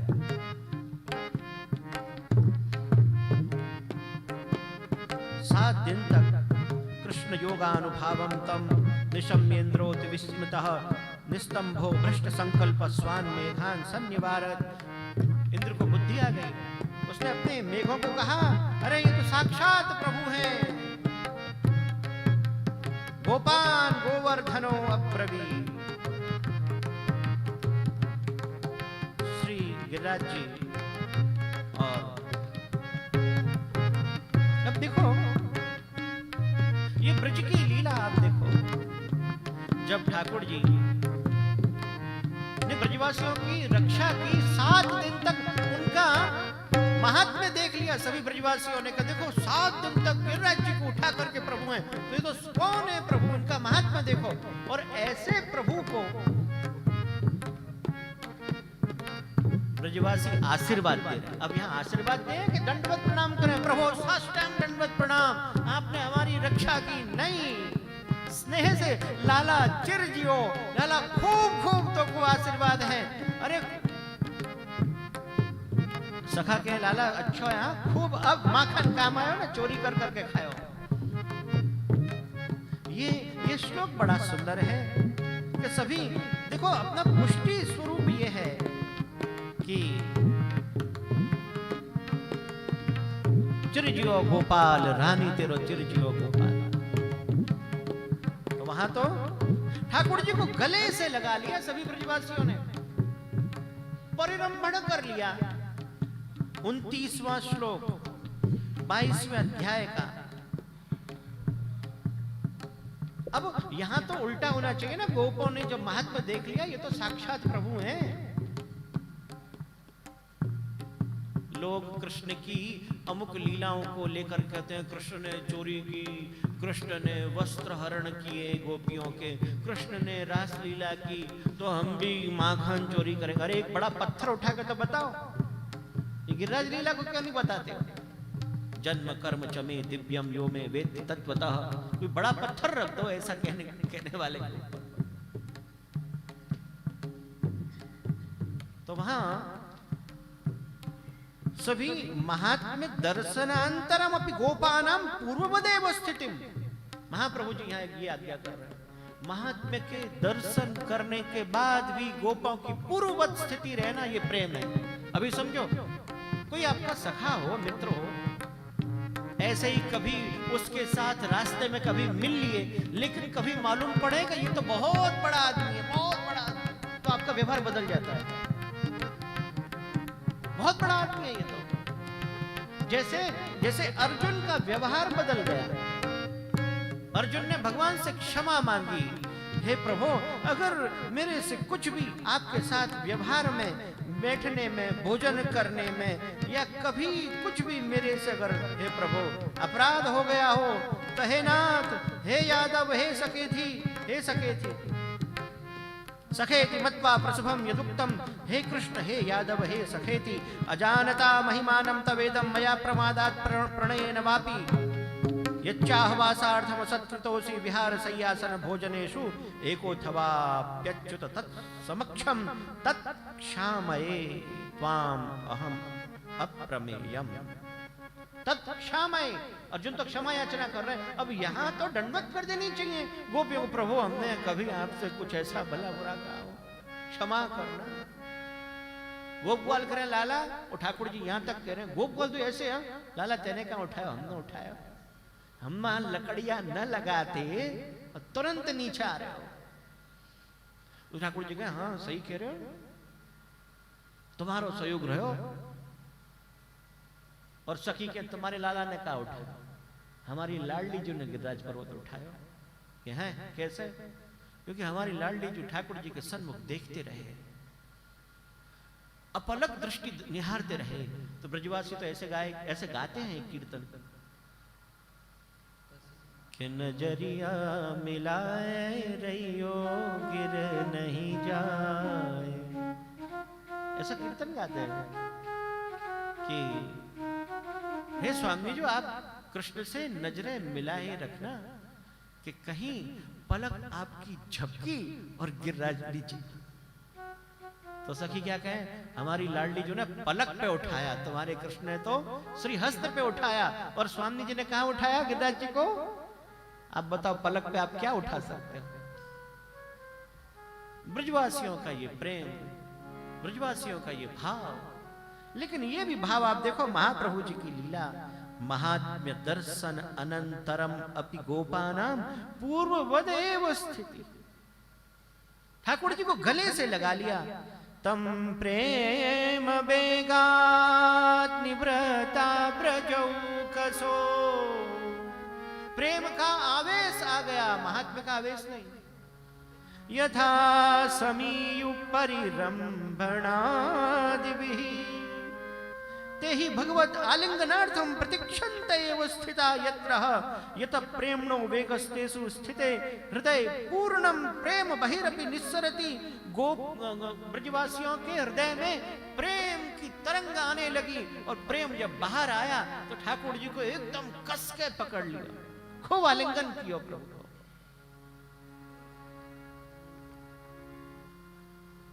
सस्नेहम अपूजय, सब कुछ जान गए हैं। भगवत आलिंगनार्थम प्रतीक्षन्त परिरंभणादिभिः गोप्यश्च सस्नेहम अपूजय मुदा दध्यक्षताभिः युयुजु सदा शिशः। प्रेम से प्रभु की पूजा की, तिलक किया और कहा लालन तो को हमारे खूब खूब आशीर्वाद, खूब आशीर्वाद, खूब आशीर्वाद, खूब आशीर्वाद। देखो ये ऐसी परंपरा है, ये प्रेम है।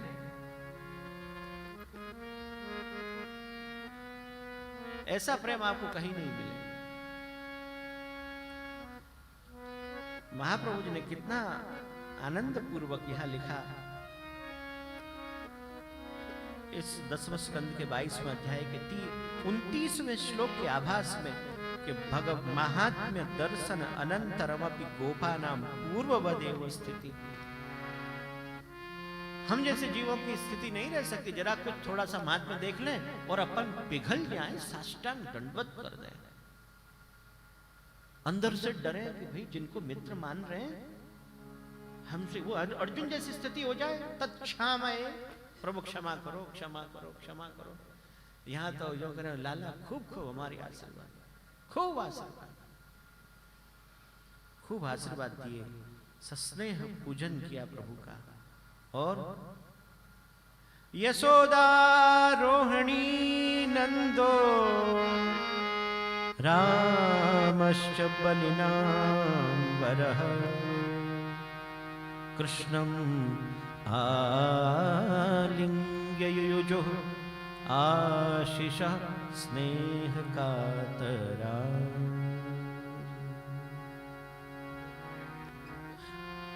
प्रभु यशोदा जी, रोहिणी जी, नंद बाबा, बलराम जी, यहां तो प्रभु का आलिंगन करने लगे। कृष्णम आलिंग्य युयुजु आशिष स्नेह कातराः।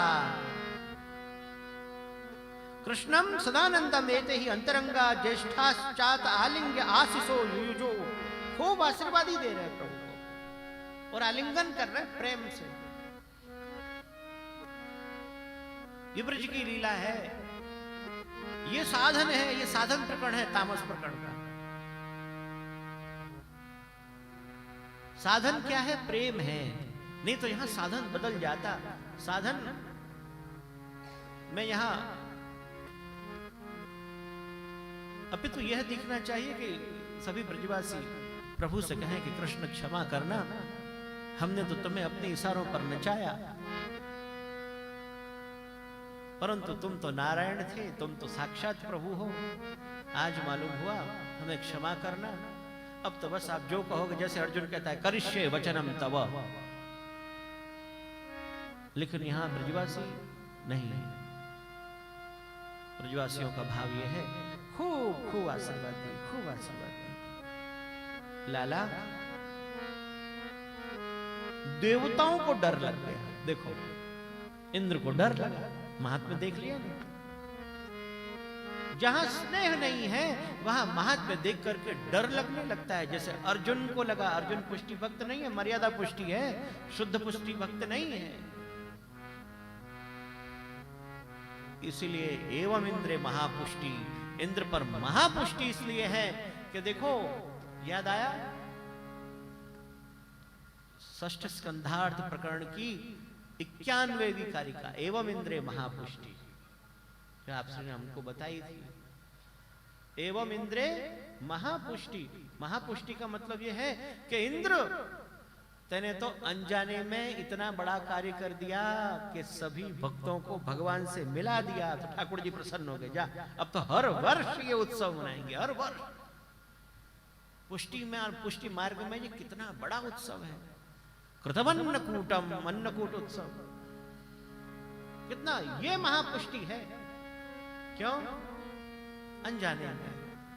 ब्रह्मा जी ने भी ऐसी कुछ धृष्टता की प्रभु के लिए, पर प्रभु उन्होंने उनके ऊपर केवल थोड़ी पुष्टि कर दी होगी। महापुष्टि तो इंद्र के ऊपर क्यों? ब्रह्मा जी ने भक्तों को भगवान से अलग किया, और इंद्र ने क्या किया?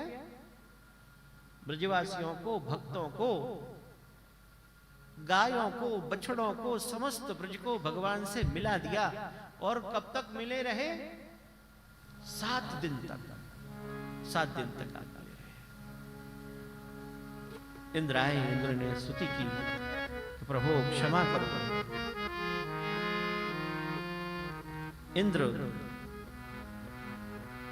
क्षमा याचना करते हैं।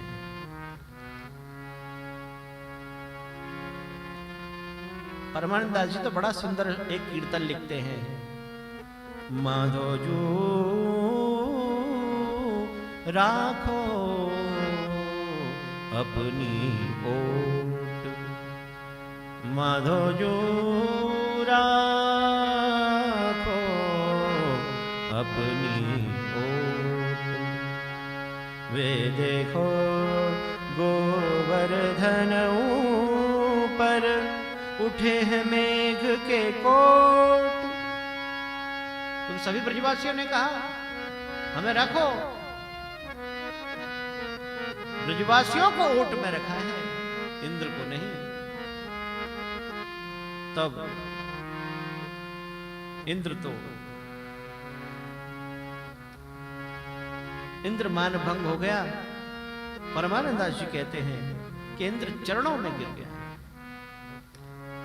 अवन छाणो चरण कमल महिमा में जानी, अवन छाणो चरण कमल महिमा में जानी, अवन छाणो चरण कमल महिमा में जानी, अवन छाणो चरण कमल महिमा में जानी।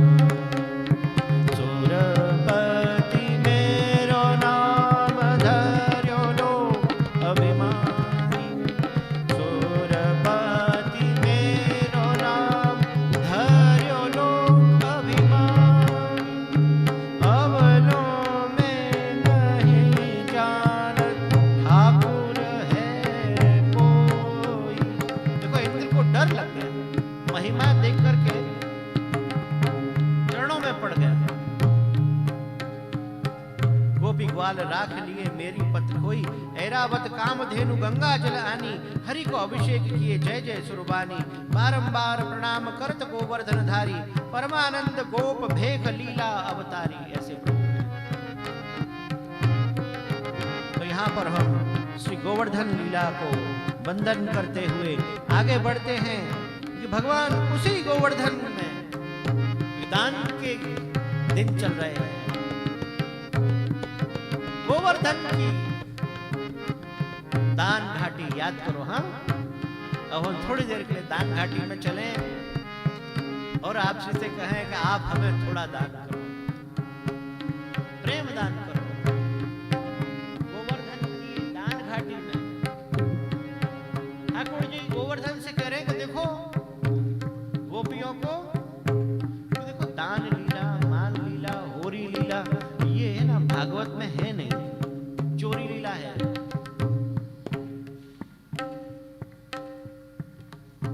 क्योंकि देखो आज ही हम आनंद ले लें, कल तो कितना समय मिले। तो श्री गिरिराज जी का पूजन आनंद से किया। अब श्री गिरिराज जी की तलहटी में हम आप श्री से प्रार्थना करते हैं।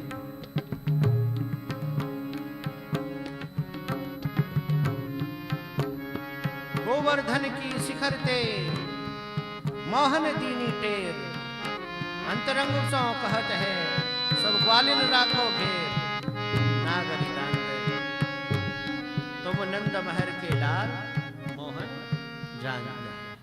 गोवर्धन की शिखर ते मोहन दीनी टेर। तो गोवर्धन की शिखर पर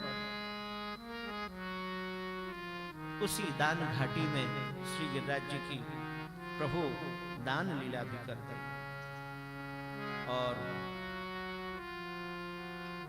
श्री गिरिराज जी और समस्त गोपीजन समस्त ब्रजवासी इसका वर्णन श्री गुसाई जी, क्योंकि चंद्रावली जी की ये लीला है, श्रृंगार रस मंडन में कर रहे हैं।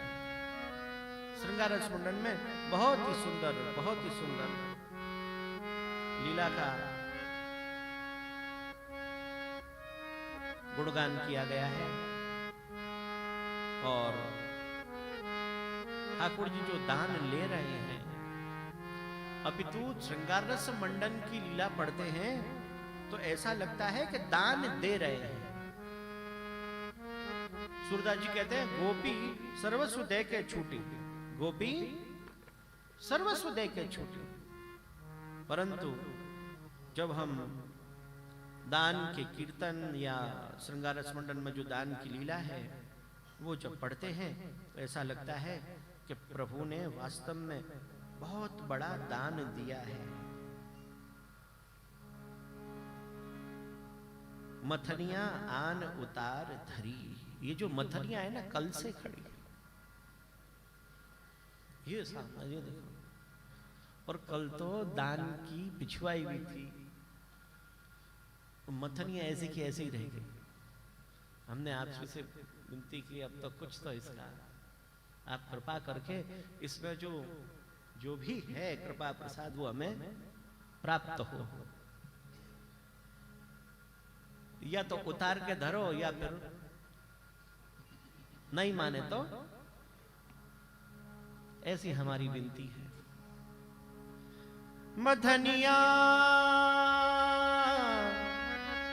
आन उतार धरे, मथनिया आन उतार धरे, मथनिया आन उतार धरे, मथनिया आन उतार धरे, मथनिया आन उतार धरे,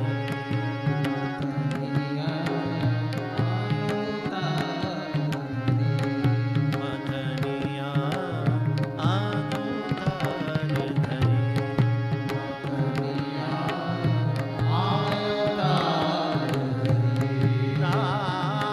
नानटपटी मांगत ढोटा, तुम कर जोर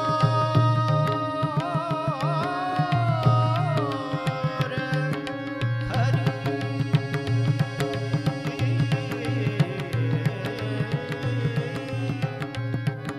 तुम कर जोर खरी, मथनिया आन उतार धरी, मथनिया आन उतार धरी, मथनिया आन उतार धरी। मटकी के ऊपर ही कीर्तन है। मटुकिया मोहन मेरी दीजय, मटुकिया मोहन मेरी दीजय, मटुकिया मोहन मेरी दीजय, मटुकिया मोहन मेरी दीजय।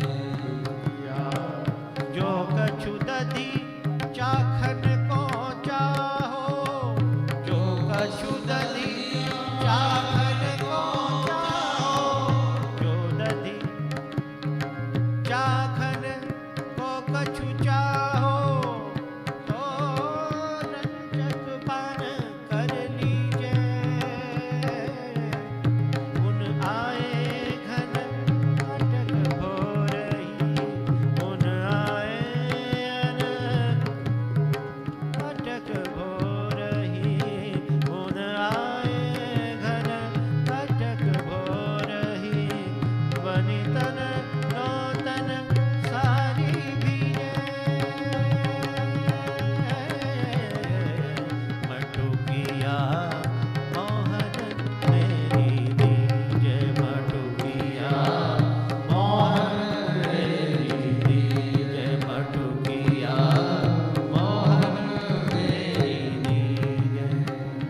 भला हुआ मेरी मटकी फूटी, मैं तो पनिया भरन से छूटी।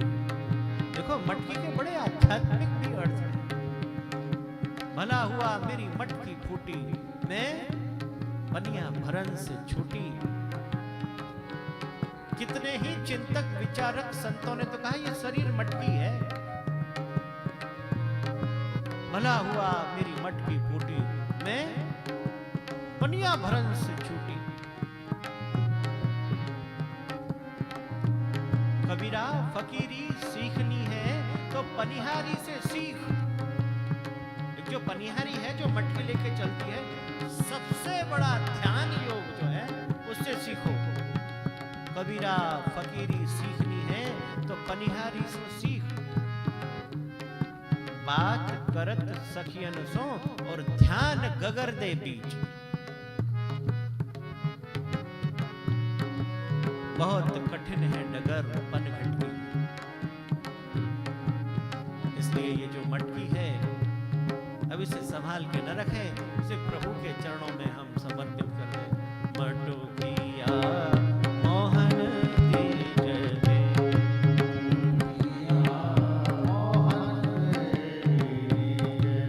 मटुकिया। तो हम आपसे से प्रार्थना कर रहे हैं, ये कल से है यहाँ, तो आज आप जैसे आपको हम थोड़ा थोड़ा प्रसाद लेवे और फिर हम आगे रास में जाएं। कृष्ण कन्हैया लाल की, मेरी भारी री मटुकिया ले, मेरी भारी मटुकिया,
मटुकिया आन उतार धरी।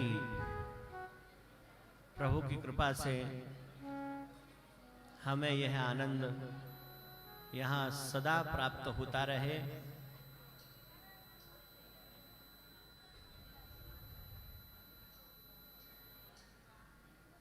भगवान ने इंद्र के ऊपर कृपा की और ऐसी अद्भुत ये श्री गिरिराज जी की लीला है।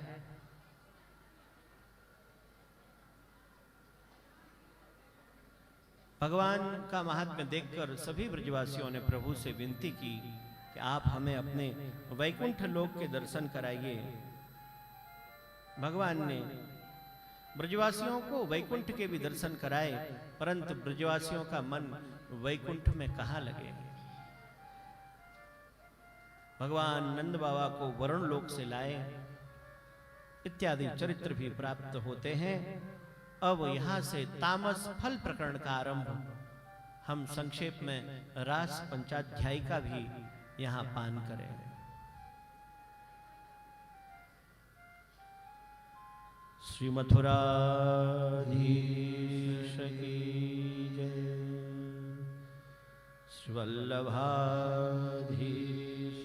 की जय। रास पंचाध्यायी अर्थात प्रभु द्वारा तामस भक्तों को दिया गया परम फल। ब्रह्मानंदात् समुद्धृत्य भजनानंद योजने। ब्रह्मानंद से इन ब्रजवासियों को भजनानंद की तरफ ले जाने का जो प्रकार है उसका नाम है रास। अपने स्वरूपानंद दान का जो प्रकार है उसका नाम है रास। तो तामस फल प्रकरण का जो क्रम है, श्री महाप्रभु जी ने जैसे अन्य प्रकरण में ऐश्वर्य वीर यश श्री ज्ञान वैराग्य इस प्रकार का क्रम रखा है, परंतु यहाँ क्रम थोड़ा अलग है। पहले ऐश्वर्य, वीर्य, यश, श्री और धर्मी, फिर वैराग्य एवं ज्ञान का प्रकार है। ऐश्वर्य, वीर्य, यश, श्री और धर्मी, फिर वैराग्य और ज्ञान का प्रकार है। अब हम श्री आचार्य चरण की कृपा से और आप श्री के सानिध्य में भगवत रास का संक्षेप में श्रवण करें। रास पंचाध्यायी। ब्रह्मानंदात् समुद्धृत्य भजनानंद योजने। या लीलाया युज्यते सम्यक् सातुर्ये विनिरूप्यते। ते तु ब्रह्महृदं नीता मग्ना कृष्णेन चोद्धृता। जो कि ब्रह्मानंद में मग्न थे, उन ब्रजवासियों को भगवान ने भजनानंद की, स्वरूपानंद की प्राप्ति कराने के लिए यह लीला की है। जिन गोपियों को प्रभु ने वरदान दिया था वह समय आ गया। श्री सुखदेव जी कहते हैं कि परीक्षित, भगवान पिता रात्रि शरदोत्फुल्ल मल्लिका वीक्षरन्तुम मनश्चक्रे योग मायाम उपाश्रितः।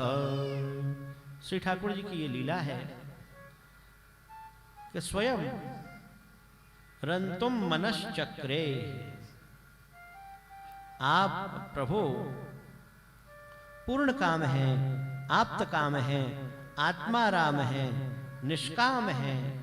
और उन्हीं प्रभु के मन में जब रमण की कामना प्रकट हुई तब आनंद रूप प्रभु ने वेणुनाद किया और वेणुनाद द्वारा गोपी जनों को रासार्थ श्री यमुना किनारे वन में बुलाया।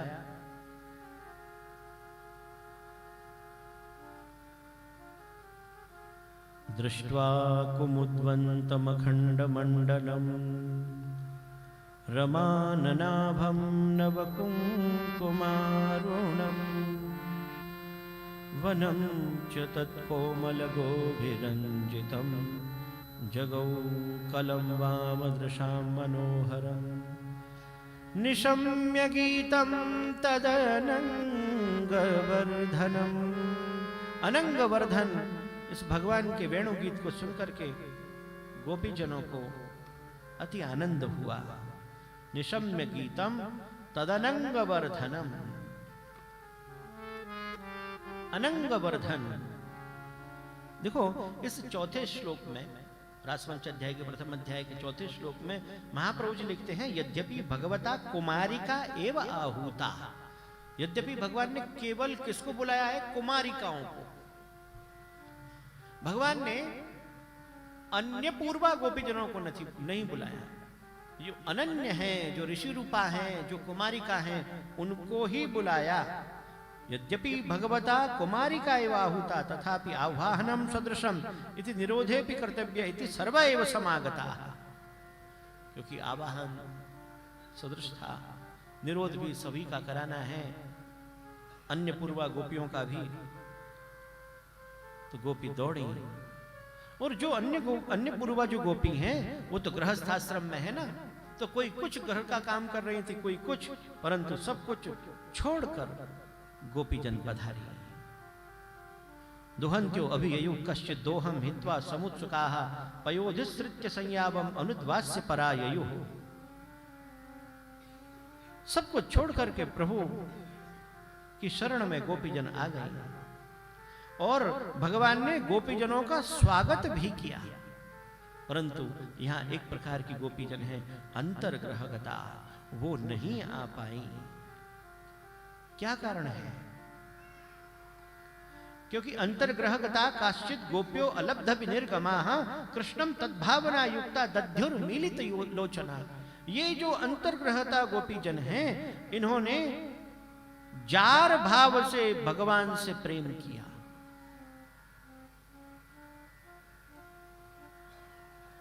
महाप्रभु वल्लभाचार्य कहते हैं, भगवान जारह स्वयं अभिसारिका इति। ऐसा भाव रखा कि भगवान जार पुरुष हैं, जार भाव रखा इन्होंने, और हम उनकी अभिसारिकाएं हैं। महाप्रभु जी कहते हैं, अगर ऐसा भाव, ऐसे विचार अगर गोपीजनों के अंदर नहीं होते तो प्रतिबंध होता ही नहीं। उन्हें प्रतिबंध इसलिए हुआ कि उन्होंने ऐसा भाव रखा, भगवान जारह स्वयं अभिसारिका इति, अन्यथा प्रतिबंधो न स्यात्। अन्यथा प्रतिबंध होता ही नहीं। जो ऐसी गोपिकाएं हैं जो जार भाव वाली हैं, वो नहीं आ पाई। उन्हें इतना दुख हुआ, इतना दुख हुआ कि उन्होंने तो अपने इस गुणमय देह को ही छोड़ दिया। जहुर गुणमयम देहम सद्य प्रक्षीण बंधना, और जाकर के प्रभु में मिल गई, सायुज्य प्राप्त कर लिया। अब ये सायुज्य वो ज्ञान मार्ग वाला नहीं है कि एक बार प्रभु में मिल गए सो मिल गए, नहीं। ये पुष्टि सायुज्य है कि प्रभु ने रास के समय इन गोपियों को भी प्रकट किया और इनके साथ रास किया है। गोपियां प्रभु के सामने आई, श्री ठाकुर जी ने स्वागत किया। श्री भगवानुवाच स्वागतं वो महाभागाः प्रियं किं करवाणि वः ब्रजस्यानामयं कश्चित् ब्रूता गमन कारणम्। रास की लीला, रास लीला के शब्दों पर न जाए, तात्पर्य पड़ जाए, इसलिए महाप्रभु जी ने कहा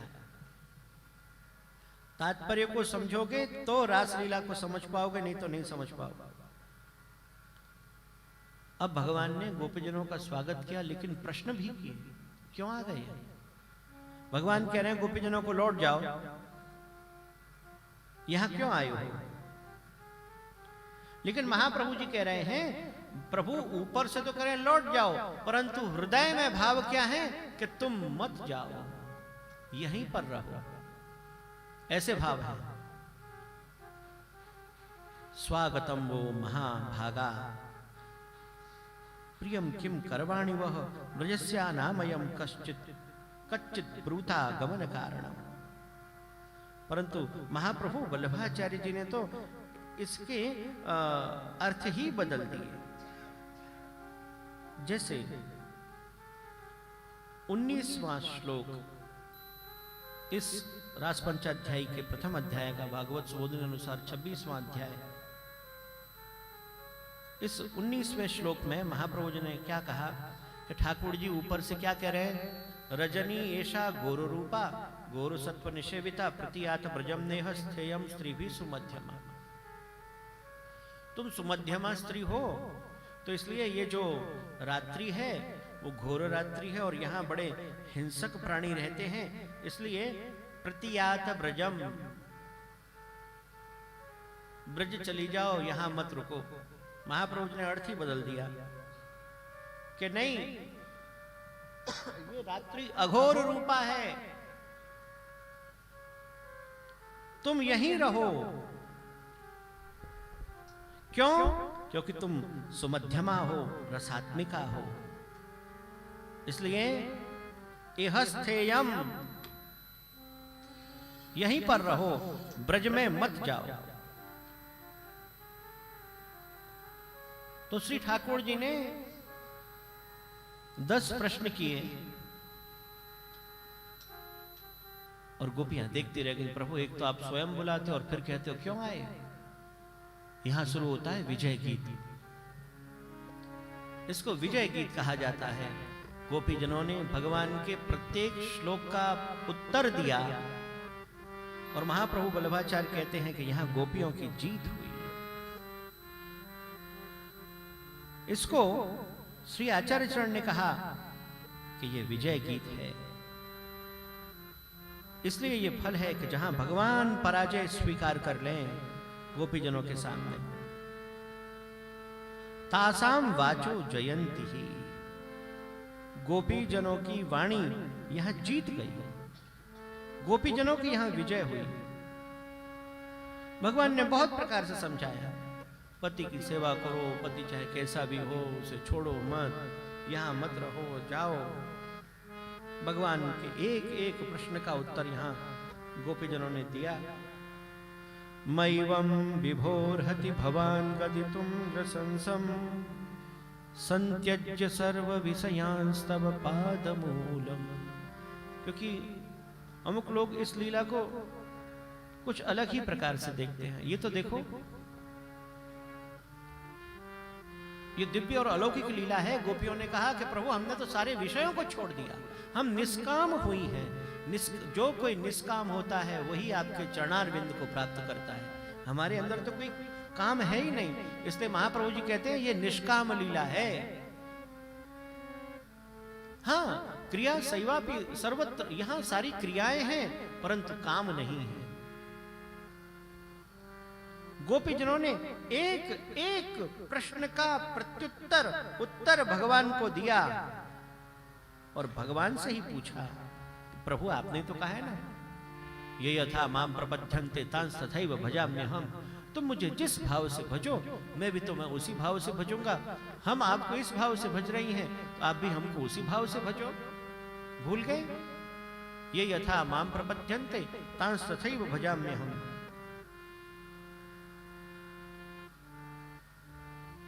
तो श्री आचार्य चरण ने कहा है कि गोपियों की यहां विजय हुई है। वाक्यानि बाधवाक्यानि तावन्ति प्रार्थनाधिका। एक वाक्य प्रार्थना का अधिक गोपीजनों ने कहा। उन्होंने 10 प्रश्न किए तो गोपीजनों ने 11 उत्तर दिए। इसलिए महाप्रभु जी ने कहा एकादश विधास्तेन, भगवान के 10 प्रश्न और गोपियों के 11 उत्तर। तो विजय किसकी हुई? तासाम वाचो जयंती ही। तासाम अर्थात गोपियों की जो वाणी है वो जीत गई। भगवत वाक्य सम संख्यानि 10, भगवान के वाक्य 10 हैं और गोपीजनों के एकादश, तो एक संख्या ज्यादा हुई ना। तो महाप्रभु वल्लभाचार्य कहते हैं गोपियां जीत गईं, इसलिए ये रास है कि भगवान स्वयं पराजित होकर के रास शुरू करते हैं।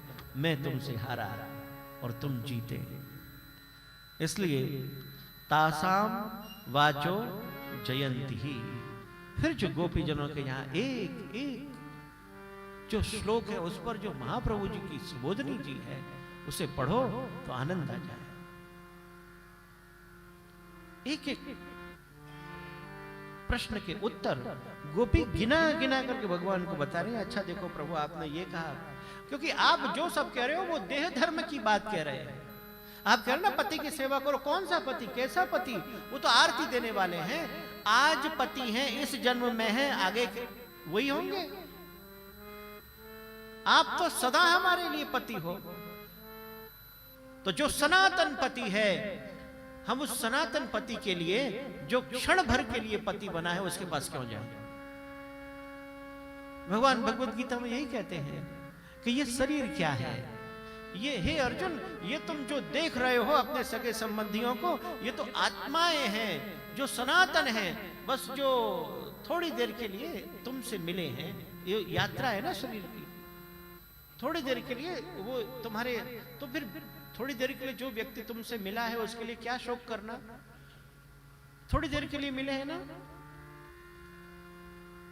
जैसे कि कोई यात्रा में तुम्हें थोड़ी देर के लिए मिले तो शायद तुम लोग क्षण भर में उसे भूल जाते हो। तो गोपीजनों ने कहा कि प्रभु देह धर्म बड़ा कि आत्म धर्म बताओ। आपने जो जो बातें कही कि पति कैसा भी हो उसकी सेवा करो, ब्रज में जाओ, आपके बच्चे रो रहे होंगे, गायों का दोहन करो, सबकी सेवा करो, आपकी बात सही है। लेकिन आपने जो बातें कही वो देह धर्म की हैं और हम जो बात कह रहे हैं वो आत्म धर्म की बात कह रही हैं। आप कहो आत्म धर्म श्रेष्ठ का देह धर्म, भगवान को भी मानना पड़ा, आत्म धर्म श्रेष्ठ है। जो सनातन है उसको हम क्षण भर के सुख के लिए क्यों छोड़ दें? सनातन सुख तो आप पति है ना, पाति रक्षति इति पति, आप हमारी रक्षा करते हैं। प्रभु हार गए और गोपियां जीत गईं। तो यहां प्रभु ने श्री गोपी जनों के ऊपर कृपा करते हुए लघुरास किया है प्रथम, और गोपी जनों पर प्रभु ने ऐसी कृपा की कि नाना प्रकार के केलियों से, विलासों से गोपियों के हृदय में अलौकिक काम की उत्पत्ति हुई। ताभि समेताभिरुदार चेष्टितः प्रिये क्षणोत्फुल्ल मुखे विरच्युतः। प्रभु बड़े प्रेम से देख रहे हैं, परंतु अतो नकापि मर्यादा भग्ना मोक्ष फलापि च अतः एतत् श्रुतौ लोके निष्काम सर्वथा भवेत्। भगवत चरितम सर्वम यतो निष्काम ईर्यते। महाप्रभु बल्लभाचार्य बार बार समझा रहे हैं, देखो जब कभी भी आप रास पंचाध्याय की बात समझे, क्योंकि रास को लोगों ने ऐसा समझ लिया है, इतना कुछ हीन इनके लिए शब्दों का प्रयोग करते हैं। अतः उनसे ये प्रार्थना है आप महाप्रभु बल्लभाचार्य की इन कारिकाओं को पढ़ लें, इन पर जो स्वतंत्र लेख हैं उनको पढ़ लें, तो ज्ञात होगा कि रास क्या है, महारास क्या है। पुनः पुनः आचार्य चरण आज्ञा करते हैं, ये निष्काम लीला है। भगवत चरितम सर्वम यतो निष्काम मीर्यते, ये निष्काम लीला है। अरे इस चरित्र को सुनोगे तुम भी निष्काम बन जाओगे। निर्भय राम भट्ट जी तो अंतिम श्लोक का उदाहरण देते हैं कि देखो रास पंचाध्यायी सुनने का फल बताया गया है। रास पंचाध्याय का अंतिम श्लोक, विक्रीडितम ब्रजवधूरिदम च विष्णु श्रद्धान्वितो अनुश्रुणयात् अथ वर्णयेत् यः भक्तिम पराम भगवती प्रतिलभ्य कामम हृदरोगमासु पहिनोत्पचरेण धीर। उसका हृदय का रोग दूर हो जाता है, हृदरोग, काम। अब देखो लोग शब्दों पे ध्यान देते हैं। अब किसी को क्या है, दिल की बीमारी थी, देखा अच्छा भैया देखो हमने सुना हृदय रोग दूर हो जाता है रास पंचाध्याय सुनने से। बताया कि तुम्हारा हृदय बड़ा कुछ नसें जो है ब्लॉक हो गई, तो वो क्या समझे उल्टे, अच्छा तो रास पंचाध्याय सुने। आप शब्दों को मत सुनो, शब्दों का जो तात्पर्य है, अर्थ है, भाव है, उसको सुने। आपके हृदय में जो काम है, क्योंकि भगवान भगवत गीता में भी कहते हैं कि ये जो मनुष्य है ना वो काममय है। हमारे रोम रोम में कामनाएं भरी पड़ी हैं, एक कामना पूर्ण होती है और दूसरी उत्पन्न हो जाती है। लेकिन भगवान ने यह भी कहा है श्रद्धामयोयम पुरुषः, कि जीव श्रद्धामय भी है। इसलिए जब हम 17वां अध्याय देखते हैं, भगवान ने श्रद्धात्रय विभाग में ऐसी आज्ञा की है। ये पुरुष कैसा है? श्रद्धामयोऽयं पुरुषो यो यच्छ्रद्धः स एव सः। यह पुरुष श्रद्धा वाला है। पुरुष से यहां तात्पर्य है जीव मात्र। आपकी जैसी श्रद्धा होगी आप वैसे बन जाओगे, अर्थात आपके जैसे विचार होंगे आप वैसे बन जाओगे। तो सावधान, आपके विचार शुद्ध होने चाहिए।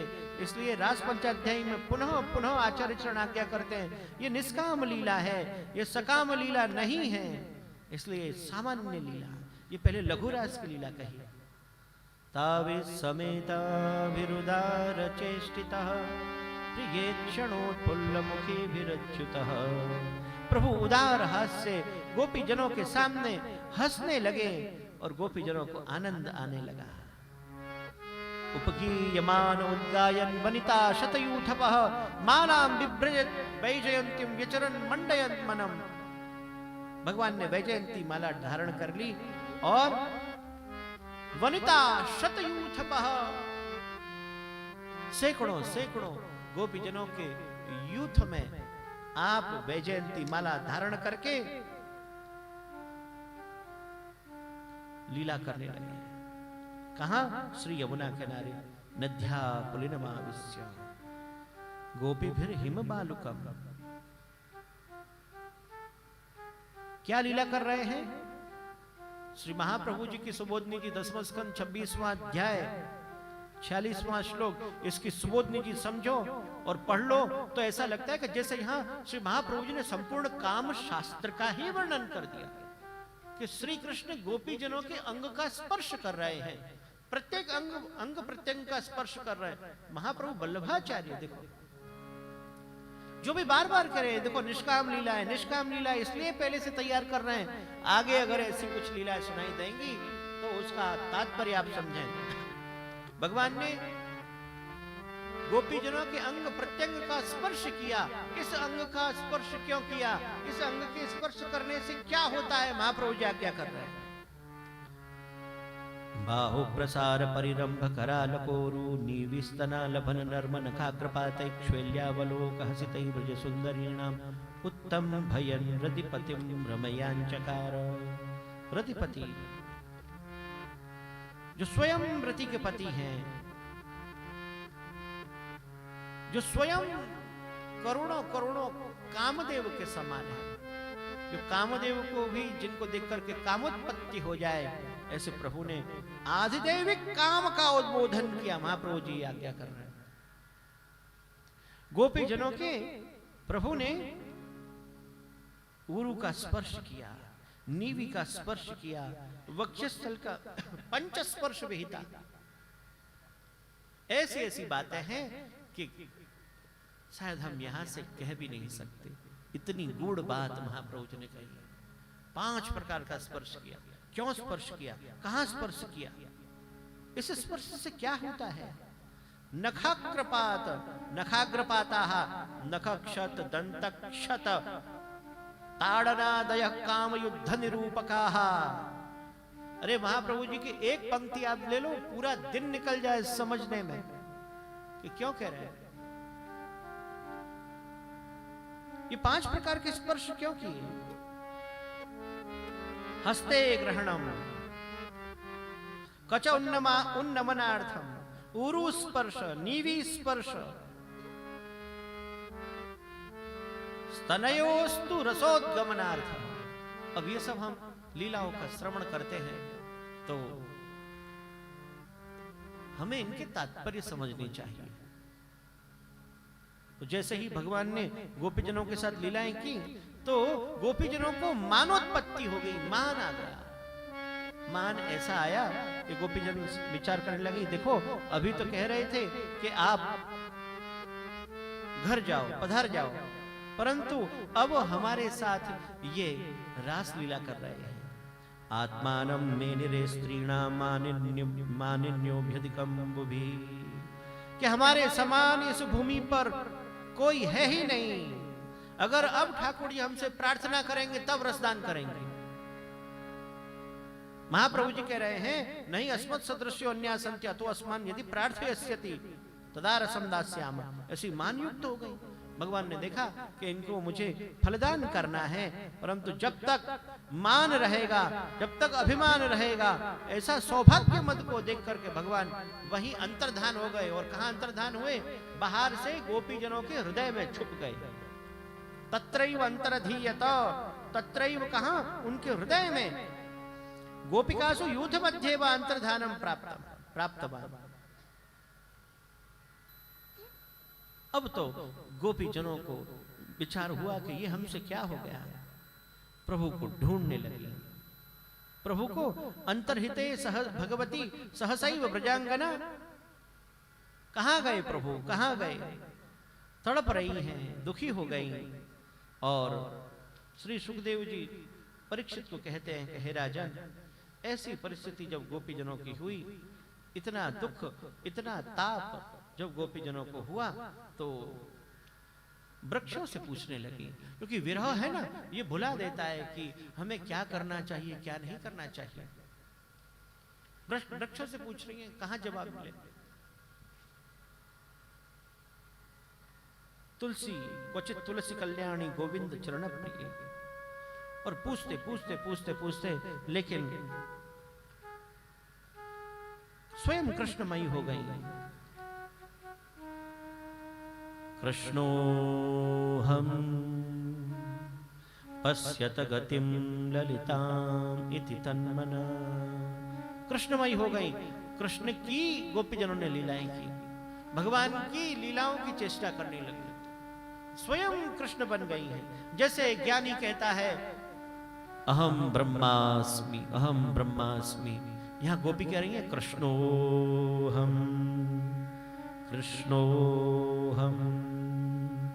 जैसे ज्ञानी कहता है शिवोहम, शिवोहम, शिवोहम, शिवोहम, अहम ब्रह्मास्मि। गोपियों ने कहा कृष्णोहम, क्योंकि ऐसी स्थिति होती है जब अत्यंत अत्यंत विरह हो, तब उपासक उपास्य ही बन जाता है। जैसे अष्ट सखाओं ने कीर्तन गाए हैं, श्याम श्याम रटत रटत, श्याम श्याम रटत रटत, श्यामा श्याम भये, श्यामा श्याम भये, श्याम श्याम रटत रटत, श्याम श्याम रटत रटत, श्याम श्याम रटत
श्यामा श्याम भई कृष्णोहम कृष्णोहम।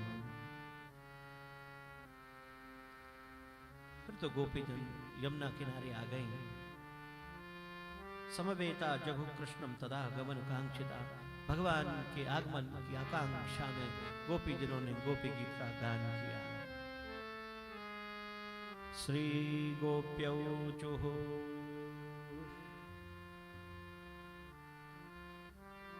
जयति तेऽधिकं जन्मना व्रजः श्रयते इंदिरा शश्वदत्रिः। देखिए गोपी गीत, भ्रमर गीत, ये सब ऐसे गीत हैं कि इनमें भगवान के लिए देखा जाए तो स्तोत्र कहाँ है, ये स्तुति है कहाँ कि जहां भगवान को एक बार नहीं दो बार कपटी कहा गया। लेकिन आप देखिए श्री गोसाई जी ने बड़ी अच्छी बात कही है। गोपी गीत जब आरंभ होता है ना तब श्री गोसाई जी कहते हैं कि देखो ये ऐसा स्तोत्र है जिसे सुनकर श्री ठाकुर जी को परम संतोष होता है, परम आनंद की प्राप्ति होती है। अष्टाविंशे हरेर गानम, महाप्रभु वल्लभाचार्य जब कारिका लिखते हैं कृतावज्ञा गोपिका ही स्तोत्रम चक्रु इतीर्यते, ये स्तोत्र है। स्तोत्र का मतलब होता है स्तुति।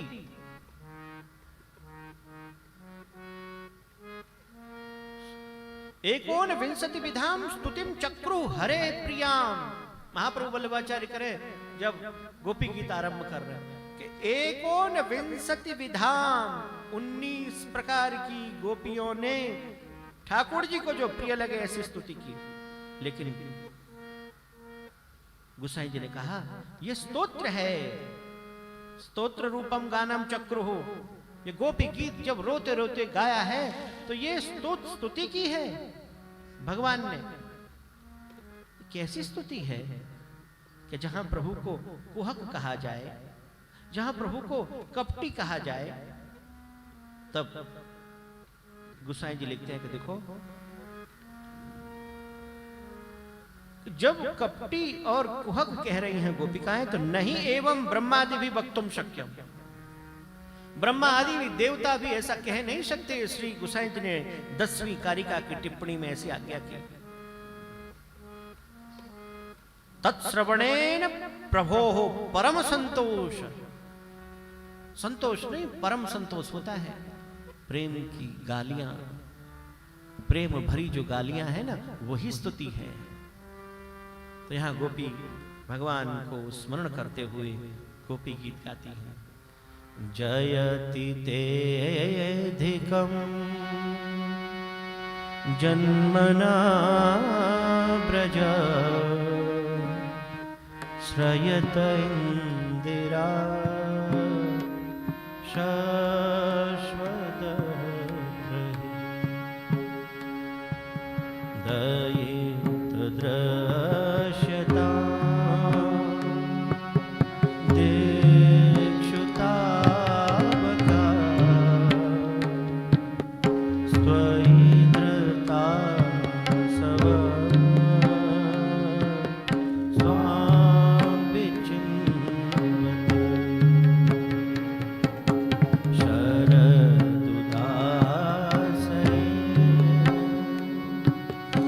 साधु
सुजात चरणा गुरुहं स्तनेषु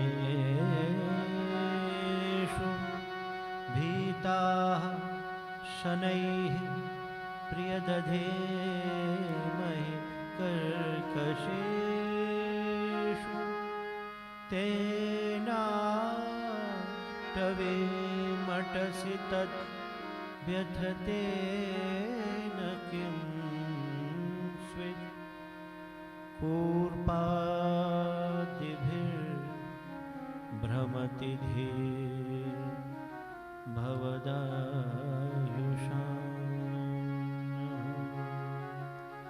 इति गोप्यः प्रगायन्त्यः प्रलपन्त्यश्च चित्रधा रुरुदो सुस्वरं राजन् कृष्ण दर्शनलालसाः तासाम् आविरभूत् शौरिः स्मयमानमुखाम्बुजः पीताम्बर धरः स्रग्वी साक्षात् मन्मथ मन्मथः साक्षात् मन्मथ मन्मथः बोलो रास बिहारी लाल की। गोपियों ने जब यह गोपी गीत गाया तो जैसे गोसाई जी ने कहा, इसके श्रवण से भगवान को परम संतोष होता है। समय अभाव के कारण से हम यहाँ सुबोधनी जी के बड़े सुंदर सुंदर भाव ले नहीं सकते हैं, परंतु श्री महाप्रभु जी के सुबोधनी जी बड़ी ही सुंदर है। गोपीजनों ने जैसे ही ये गीत गाया, यह स्तोत्र, इस स्तोत्र के द्वारा भगवान की स्तुति की। महाप्रभु वल्लभाचार्य तो कहते हैं यह स्तोत्र है, भले ही यहाँ कुहक आया हो, भले ही यहाँ गोपियों ने कितव कहा हो भगवान से, परंतु यह प्रेम भरी भाव भरी गोपीजनों की वाणी है। भगवान तो वहाँ प्रकट हो गए और गोपीजनों ने प्रभु को जैसे कि पकड़ लिया हो। किसी ने प्रभु का श्रीहस्त पकड़ा, किसी ने प्रभु का श्री चरणार विंद पकड़ लिए और श्री ठाकुर जी से प्रश्न करने लगी। गोपीजनों ने प्रश्न किए और अंत में भगवान ने एक ही बात कही, हे गोपीजनों, न पा रहे हम, न पा रहे हम। कितनी विरुद्ध लीला है भगवान की कि जब महाप्रभु वल्लभाचार्य कृष्णाश्रय स्तोत्र कहते हैं तब कहते हैं कि मैं कौन से कृष्ण की बात कर रहा हूं जो सर्व सामर्थ्यवान है। मैं उस कृष्ण की शरण में जाने की आज्ञा करता हूं कि जो सर्व सामर्थ्यवान है। जब हम कृष्णाश्रय स्तोत्र पढ़ते हैं तब 10वां श्लोक देखिए, महाप्रभु वल्लभाचार्य कहते हैं, सर्व सामर्थ्य सहितः सर्वत्रैवाखिलार्थकृत शरणस्थ समुद्धारम कृष्णम विज्ञापयाम्यहम्। जो सर्व सामर्थ्य सहित है, वही सर्व सामर्थ्य सहित प्रभु भगवान गोपियों के सामने अपनी असमर्थता प्रकट करते हुए गोपीजनों से कहते हैं, गोपीजनों मैं समर्थ नहीं हूं, तुम्हारे ऋण से मैं कभी पूर्ण नहीं हो सकता। ये कैसी प्रभु की विरुद्ध धर्माश्रय लीला है, जो कर तुम अकर तुम अन्यथा कर तुम सर्व सामर्थ्यवान ईश्वर होते हुए भी भगवान स्वयं आज्ञा करते हैं। न पारये हम निरवध्य संयुजां स्वसाधु कृत्यं विबुधायुषापि वः यामा भजन् दुर्जर्गेह श्रृंखला संव्रंच तद्वप्रतियातु साधुना। न पारे हम, मैं समर्थ नहीं हूं, कहाँ महाप्रभु बल्लभाचार्य जब कहते हैं कि कृष्ण तो सर्व सामर्थ्यवान है, और जब वही कृष्ण कहते हैं कि मैं असमर्थ हूं, ये बड़ी आश्चर्य की बात लगती है। परंतु ये रसिक कृष्ण है, पूर्ण पुरुषोत्तम है।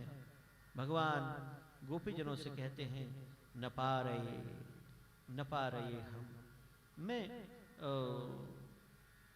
समर्थ नहीं हूं। महाप्रभु वल्लभाचार्य ने बड़ी सुंदर यहाँ सुबोधनी जी की टीका, महाप्रभु जी के तो ये शब्द सुंदर है, बड़े अद्भुत हैं। यही पुष्टि भक्ति है, यही प्रेम है कि तुमने मेरे लिए सब कुछ छोड़ दिया। एवं मदर्थोचित लोक वेद स्वानाम ही वो मय्यनु वृत्य बला, मेरे लिए सब कुछ छोड़ करके बैठी हो, इसलिए न पा रहे हम निरवध्य संयोजा। मैं भजन प्रत्युपकारयो हो वही सादृश्यात्, क्योंकि भवती नाम भजनम निष्कपटम अस्मत् भजनम सकपटम इति। महाप्रभु जी की इस पंक्ति को जिसमें प्रेम न हो वो समझ नहीं पाएगा। भगवान कहते हैं गोपीजनों, तुम्हारी भक्ति, तुम्हारा प्रेम तो निष्कपट है और मेरा सकपट है। कैसे समझ पाएंगे हम इसका तात्पर्य? जब तक गोसाई जी की टिप्पणी नहीं देखेंगे, जब तक श्री पुरुषोत्तम जी का प्रकाश नहीं देखेंगे, जब तक वल्लभ जी का लेख नहीं देखेंगे। यहां पर एक बड़ी सुंदर टीका है, छोटी सी है, प्रकीर्ण दीपिका। न पा रहे हम, सर्वसामर्थ्यवान भगवान जब जहां असमर्थ हो जाए वही प्रेम है। प्रभु झुक जाए वही रास आरंभ होता है। रसानाम समूहो इति रासः। अब तो बस रास का आरंभ भगवान समझ गए कि गोपीजन अब कोई भी इनमें मद नहीं है। तब तो प्रभु तत्रारवत गोविंदो रास क्रीड़ा मनुव्रतैः, गोविंद ने रास क्रीड़ा आरंभ की। रासोत्सव संप्रवृत्तो गोपी मंडल मंडित योगेश्वरेण कृष्णेन तासां मध्ये द्वयोर्द्वयोः षोडश गोपिकानां अष्ट कृष्णा भवन्ति। महाप्रभु वल्लभाचार्य कह रहे हैं 16 गोपियों का एक यूथ है, उसमें 8 कृष्ण हैं, ऐसी भावना महाप्रभु बता रहे हैं। योगेश्वर कृष्ण तासां मध्यो द्वयोर्द्वयोः मंडली कृता यावत्यो गोप्यः तासां द्वयं द्वयं भिन्नतया भावनीयम्। जितनी गोपिकाएं हैं उनके ऐसे ऐसे मंडल बना लिए। महाप्रभु कहते हैं कि एवं षोडश गोपिकानां अष्ट कृष्णा भवन्ति, कि 16 गोपियां और 8 कृष्ण हैं, 2-2 गोपी के मध्य में एक कृष्ण है। अब ऐसा अद्भुत रास हुआ, ऐसा अद्भुत रास हुआ कि जब प्रभु तो नृत्य कर रहे हैं, जैसे प्रभु चंद्र बन गए और गोपीजन तारागण। चंद गोविंद गोपी तारागण, चंद गोविंद गोपी तारागण,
रास में बनवाई कमल नयन कमनीय मनोहर कमल नयन कमनीय मनोहर मनहरणी गोकुल की नारी मनहरणी गोकुल की नारी हस्त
आ जाए।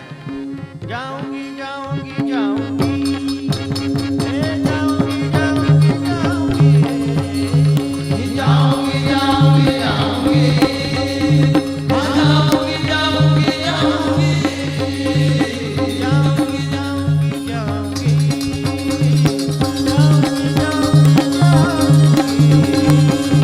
जाऊंगी जाऊंगी जाऊंगी, जाऊंगी जाऊंगी जाऊंगी, जाऊंगी वृंदावन में डूबी गोपाल, जाऊंगी वृंदावन में डूबी गोपाल, देखूंगी नयन भर श्याम तुम्हारे, देखूंगी नयन भर श्याम तुम्हारे,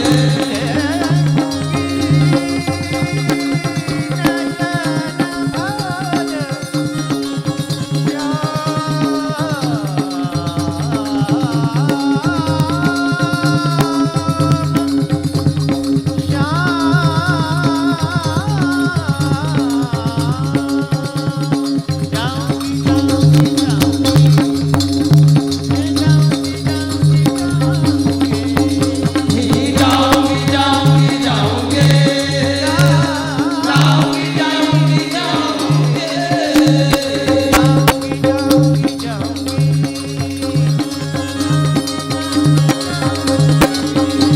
जाऊंगी जाऊंगी जाऊंगी, जाऊंगी जाऊंगी जाऊंगी,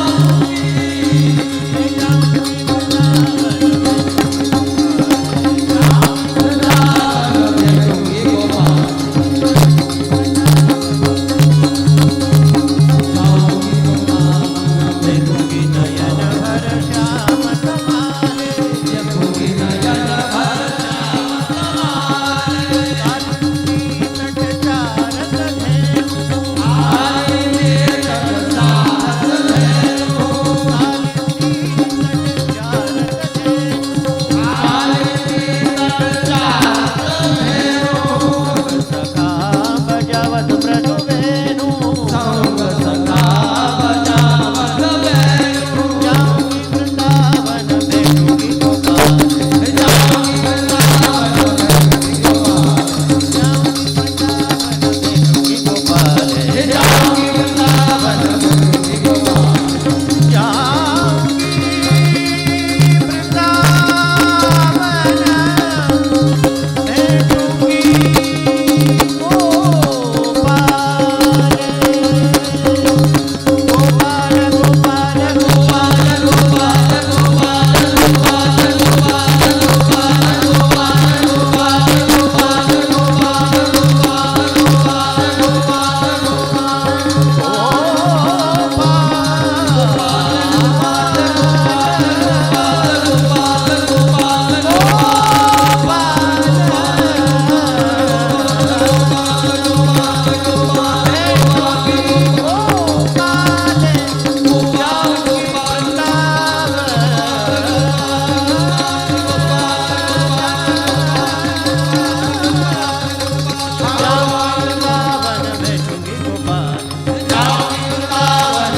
की जय।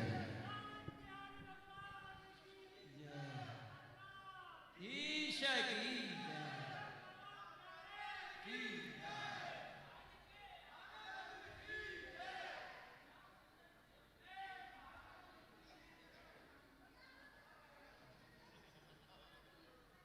जाऊंगी वृंदावन, भेंटूंगी गोपाल है, देखूंगी नयन भर श्याम तमाले। रास अर्थात तामस ब्रज भक्तों के लिए फल प्रभु ने गोपीजनों को परम फल का प्रदान किया, दान किया। भजनानंद का, स्वरूपानंद का दान किया। प्रभु ने जल क्रीड़ा की, परंतु जैसे ही प्रभु क्रीड़ा कर रहे हैं, राजा के हृदय में प्रश्न आ गया। ऐसा लगता है कि जैसे प्रभु को यहीं तक लीला प्रकट करनी हो, क्योंकि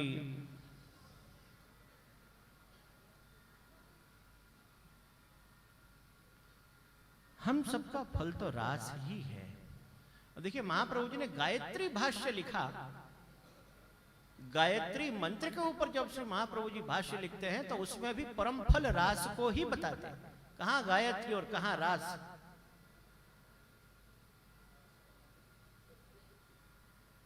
और जहां जहां भगवत कथा होती है पुष्टि रीत से, जैसे ही रास हुआ ना, अब तो बस जैसे कथा पूर्ण सी हो गई हो, ऐसा लगता है।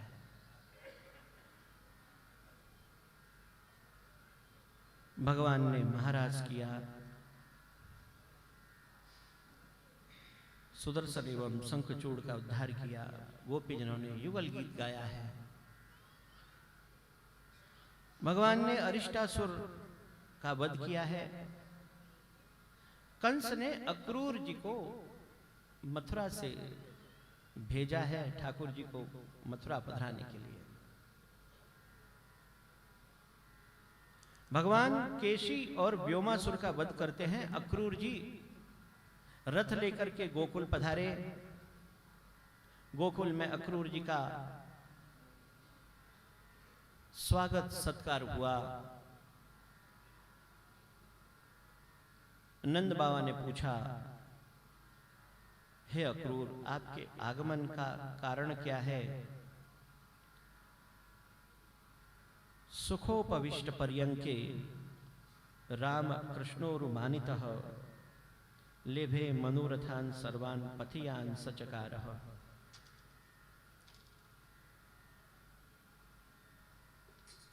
अक्रूर जी ने कहा, देखो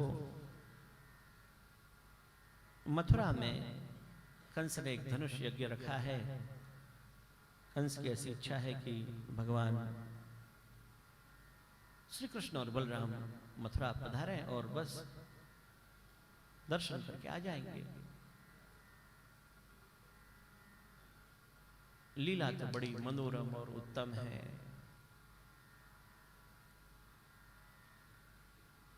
देखिए धर्मी स्वरूप तो ब्रज में ही है, नित्य लीला है ठाकुर जी की। ब्रज की जो लीलाएं हैं वो नित्य हैं।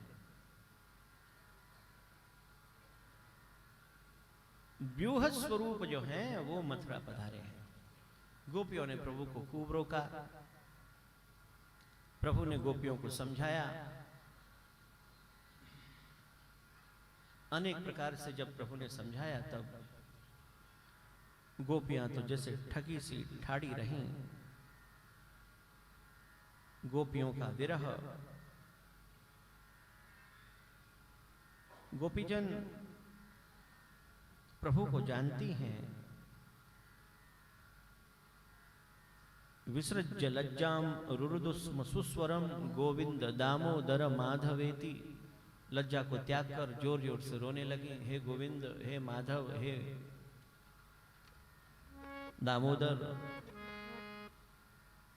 प्रभु मथुरा पधारे और मध्य में अक्रूर जी के ऊपर कृपा की। अक्रूर जी को थोड़ी मन में शंका थी। उस शंका को दूर करते हुए प्रभु ने अपने दिव्य स्वरूप का दर्शन दिया। अक्रूर जी ने स्तुति की और प्रभु मथुरा पधारे। मथुरा जैसे पधारे हैं तो अक्रूर जी ने कहा कि प्रभु अब मेरे घर चलो। भगवान ने कहा कि आयास्ये भवतो गेहम अहम आर्य समन्वितः यदुचक्र गुहम हत्वा वितरिष्ये सुहृद प्रियम।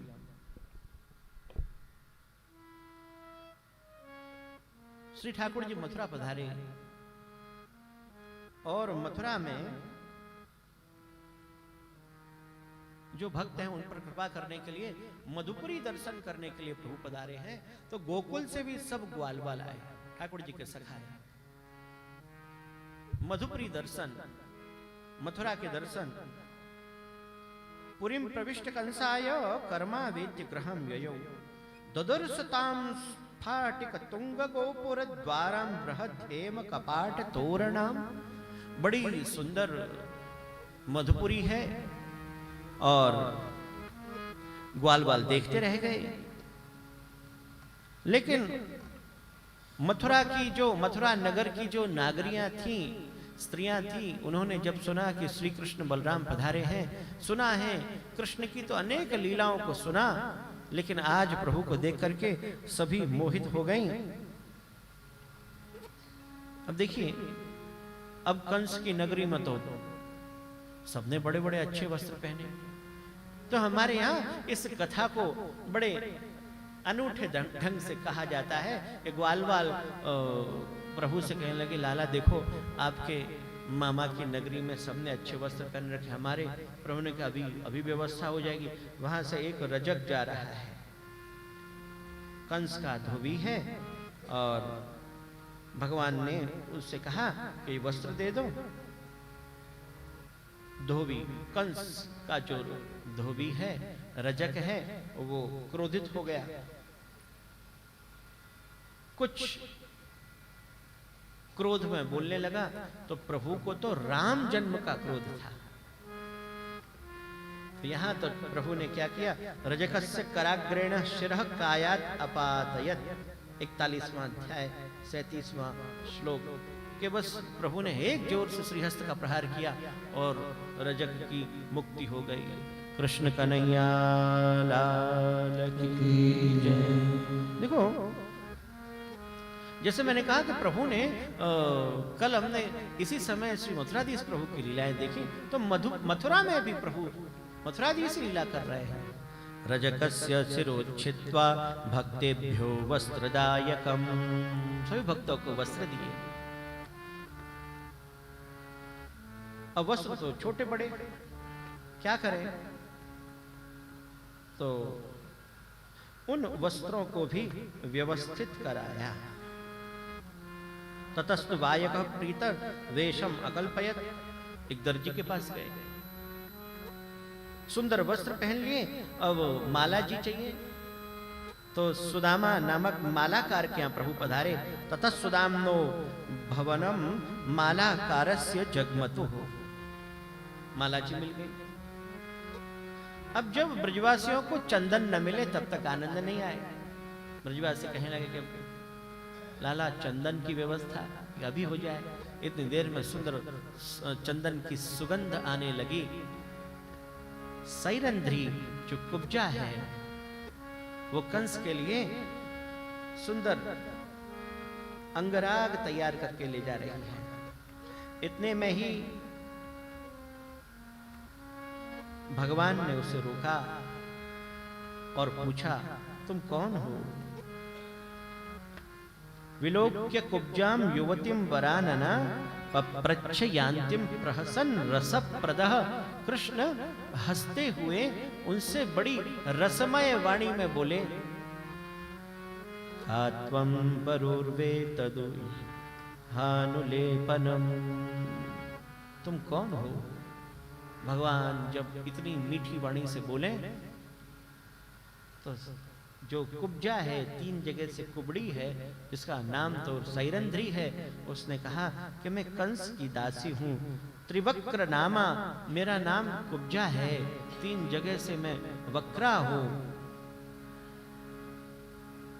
तो भगवान ने तो उनके ऊपर बड़ी कृपा की। श्री ठाकुर जी ने अपना एक चरण उनके चरण पे रख के ऊपर रखा और बस अपना श्रीहस्त थोड़ा उनके मुखारविंद से स्पर्श किया। इतने में उसे बड़ी सुंदर बना दी। सा तदर्जुन समानांगी मुकुंद स्पर्शात सद्यो बभूव प्रमदोत्तमा। मुकुंद के स्पर्श से सर्वांग सुंदरी बन गई। इतने में सर्वांग सुंदरी बनते ही उसके मन में तो अनेक मनोरथ उत्पन्न हो गए और कहने लगी, हे केशव मेरे घर चलो। शायद गोपियों ने ऐसा कभी न किया होगा कि भगवान का पीतांबर और उत्तरीय खींचने लगी। और महाप्रभु जी ने इस पे बड़ी सुंदर सुंदर व्याख्या की है। अब समयाभाव है। उत्तरीयांतम आकृष्य स्मयंती जात रक्षया एहि वीर ग्रहम यामो नत्वाम त्यक्तुम इहोत्सवे। मैं तुम्हें अब छोड़ नहीं सकती, त्याग नहीं सकती, आप मेरे घर चलो। भगवान ने कहा तुम्हारे भी मनोरथ पूर्ण होंगे। ये कृष्ण है जो कुब्जा के भी मनोरथ पूर्ण करे और समस्त स्वामिनियों के भी मनोरथ पूर्ण करे। कृष्ण ही कर सकते हैं। भगवान ने कहा एष्यामि ते ग्रहम सुभ्रू। हे सुभ्रू मैं तुम्हारे यहां जरूर आऊंगा, अवश्य आऊंगा। तब भगवान जहां कंस का धनुष रखा था वहां गए, धनुष भंग किया। कंस को तो बहुत सारे दुस्वप्न आने लगे। जैसे श्री मथुराधीश जी के मथुराष्टकम में है, हस्तिकोबलया पीढ़ो रंगद्वारे स्थितो बली घातकम तस्य दुष्टस्य मथुरेशम नमाम्यहम्। देखो इसी अष्टक से ही यहाँ की लीला हो जाए। श्री ठाकुर जी पधारे हैं, रंग द्वार पर स्थित जो कुबलिया पीड़ है उसका वध किया। जैसे ही प्रभु पधारे मल्लशाला में, तो वहां अनेक मल्ल हैं। कंस ने कहा कि युद्ध करो। सल तोसल इत्यादि जो मल्ल हैं, चांडूरे मुष्टिके कूटे शले तोशल के हते। चांडूर मुष्टिक शल तोशल, मल्ल मुष्टिक चाणूर शल तोशल घातकम बाधकम सर्वदुष्टानां मथुरेशम नमाम्यहम्। सभी दुष्ट महामल्लों का प्रभु ने वध किया। अब तो प्रभु की दृष्टि कहां गई? जो ऊंचे आसन पर विराजमान रंगभूमि में जो कंस है उस पर प्रभु की दृष्टि गई। प्रभु को याद आया कि जैसे मेरी मां देवकी के इसने केस पकड़े थे, उसी प्रकार भगवान ने भी तम खड्ग पाणिम विचरन्तमासुम शेनम यथा दक्षिण सभ्यमंबरे समग्रहीत दुर्विसोग्र तेजसा प्रग्रह्य केसे सुचलत किरीटम।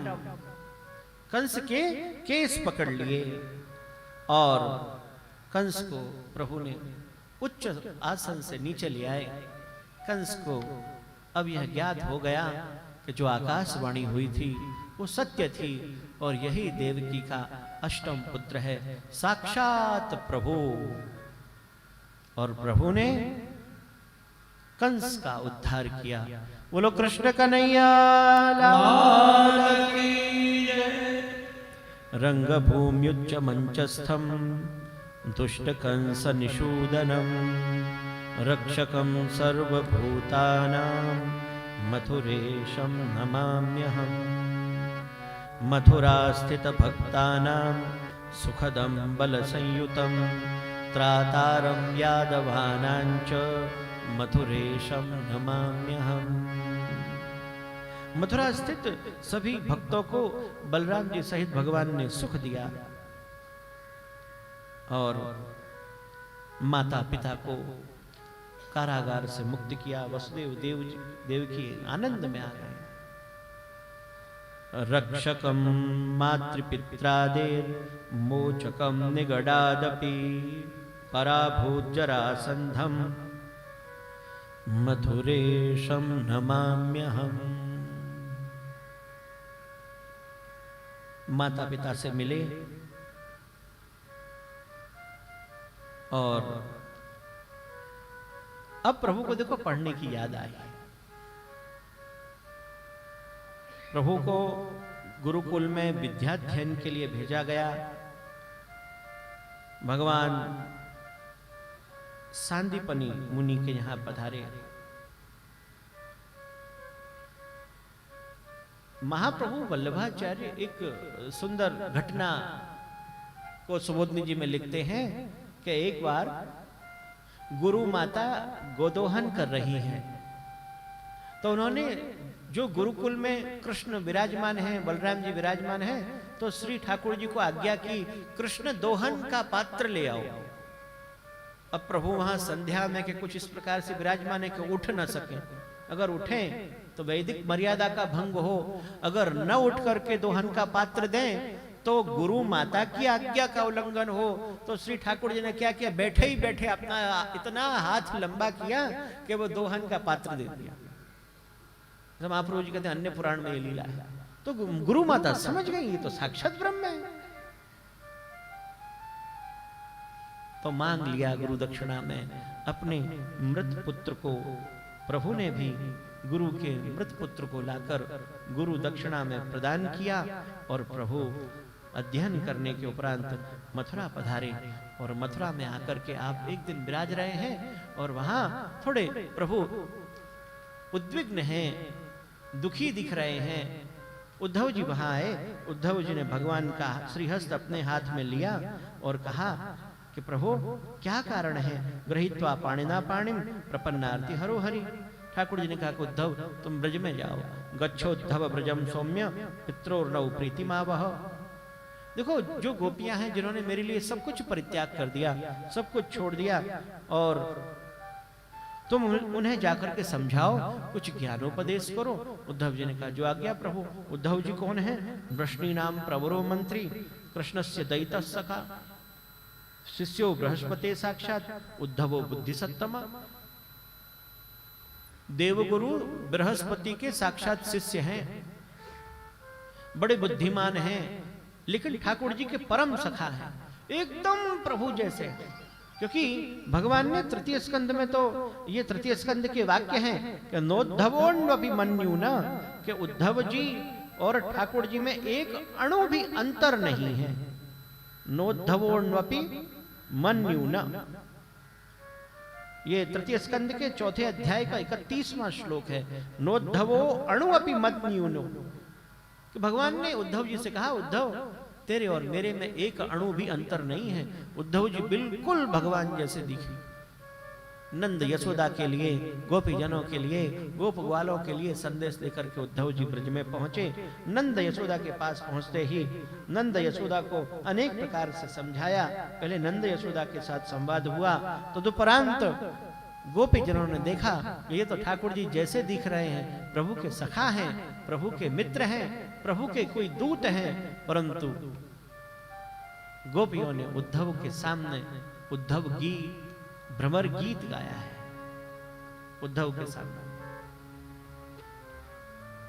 मधुपकितव बंधो मास प्रसांघ्रिं सपत्न्या कुच विलुलित माला कुंकुमस्मश्रुभिर्नः पहतु मधुपतिस्तन्माननीनां प्रसादम् यदु सदसि विडम्ब्यं यस्य दूतस्त्वमिद्र। बहुत कठिन इसकी सुबोधनी जी है, क्योंकि महाप्रभु जी ने 4 प्रकार से अर्थ किया है भ्रमर गीत का। एक तो जैसे गोपीजन सामने बैठे हुए उद्धव जी को सुना रही हैं, परंतु ऐसा लगता है कि कहीं से काचिन मधुकरम दृष्टवा, कि उसी समय कोई एक भंवरा वहां आ गया और भंवरे को देख करके कह रही है, भंवरे को सुना रही है उद्धव जी को, परंतु कहना है कृष्ण को। हे भ्रमर तुम हमारे पैरों को मत छुओ, क्योंकि तुम्हारे श्मश्रुओं में, तुम्हारे मुख पर भगवान की उस माला का रस लगा हुआ है कि जिस माला को पहन करके भगवान ने मथुरा की नागरियों का आलिंगन किया है। इस श्लोक में यहां तक महाप्रभु जी लिखते हैं, एक छोटी सी बात आपको कहूं, यहां तक महाप्रभु जी ने लिख दिया कि हमें वास्तव में विश्वास नहीं होता है कि महाप्रभु जी कितनी गूढ़ बात लिख रहे हैं। गोपीजन करिए उद्धव, अच्छा तुम हमारे पास इसलिए आए हो हमें मथुरा बनाने के लिए, क्योंकि हम कृष्ण द्वारा भोगी गई स्त्रियां हैं।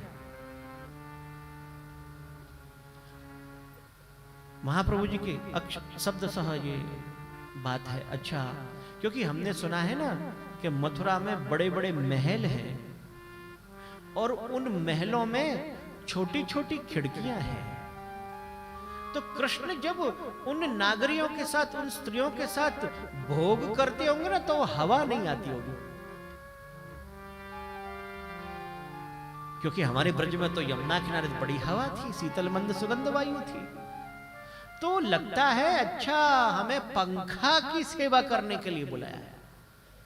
ऐसा महाप्रभु जी लिखते हैं कि कृष्ण हमारे सामने, क्योंकि अब तो हम तो उपभोक्त स्त्रियां हैं और उपभोक्त स्त्रियों के सामने कैसी लज्जा। तो उस निर्लज्ज कृष्ण ने हमें दासी बनाने के लिए बुलाया है कि आप तो किसी और नागरिक के साथ रमण करें और हम कृष्ण की पंखा की सेवा करते रहे। विचार कर, ऐसे ऐसे वचन महाप्रभु वल्लभाचार्य लिख रहे हैं। परंतु हे उद्धव, सकृतधर सुधाम स्वाम मोहिनी, वो बड़े, एक बार अधर सुधा किसी को पिला देते हैं ना तो अपना बना देते हैं और वो पागल हो जाता है व्यक्ति, वो महल से सड़कों पे आ जाता है। और किमिह बहु षडंग्रे गायसि त्वं यदूनाम, उनके लिए तो क्या है, कोई भी तीनों लोगों की स्त्रियां वो किसी को भी मोहित कर ले, उनके लिए कोई बड़ी बात नहीं है। दिवी भुवि च रसायाम, चाहे वो ऊपर के लोगों की बात हो, चाहे भुवि माने भूतल की बात हो, चाहे रसातल की बात हो, तीनों लोगों की स्त्रियां, स्त्रियः तद्दुरापा, का स्त्रियः तद्दुरापा,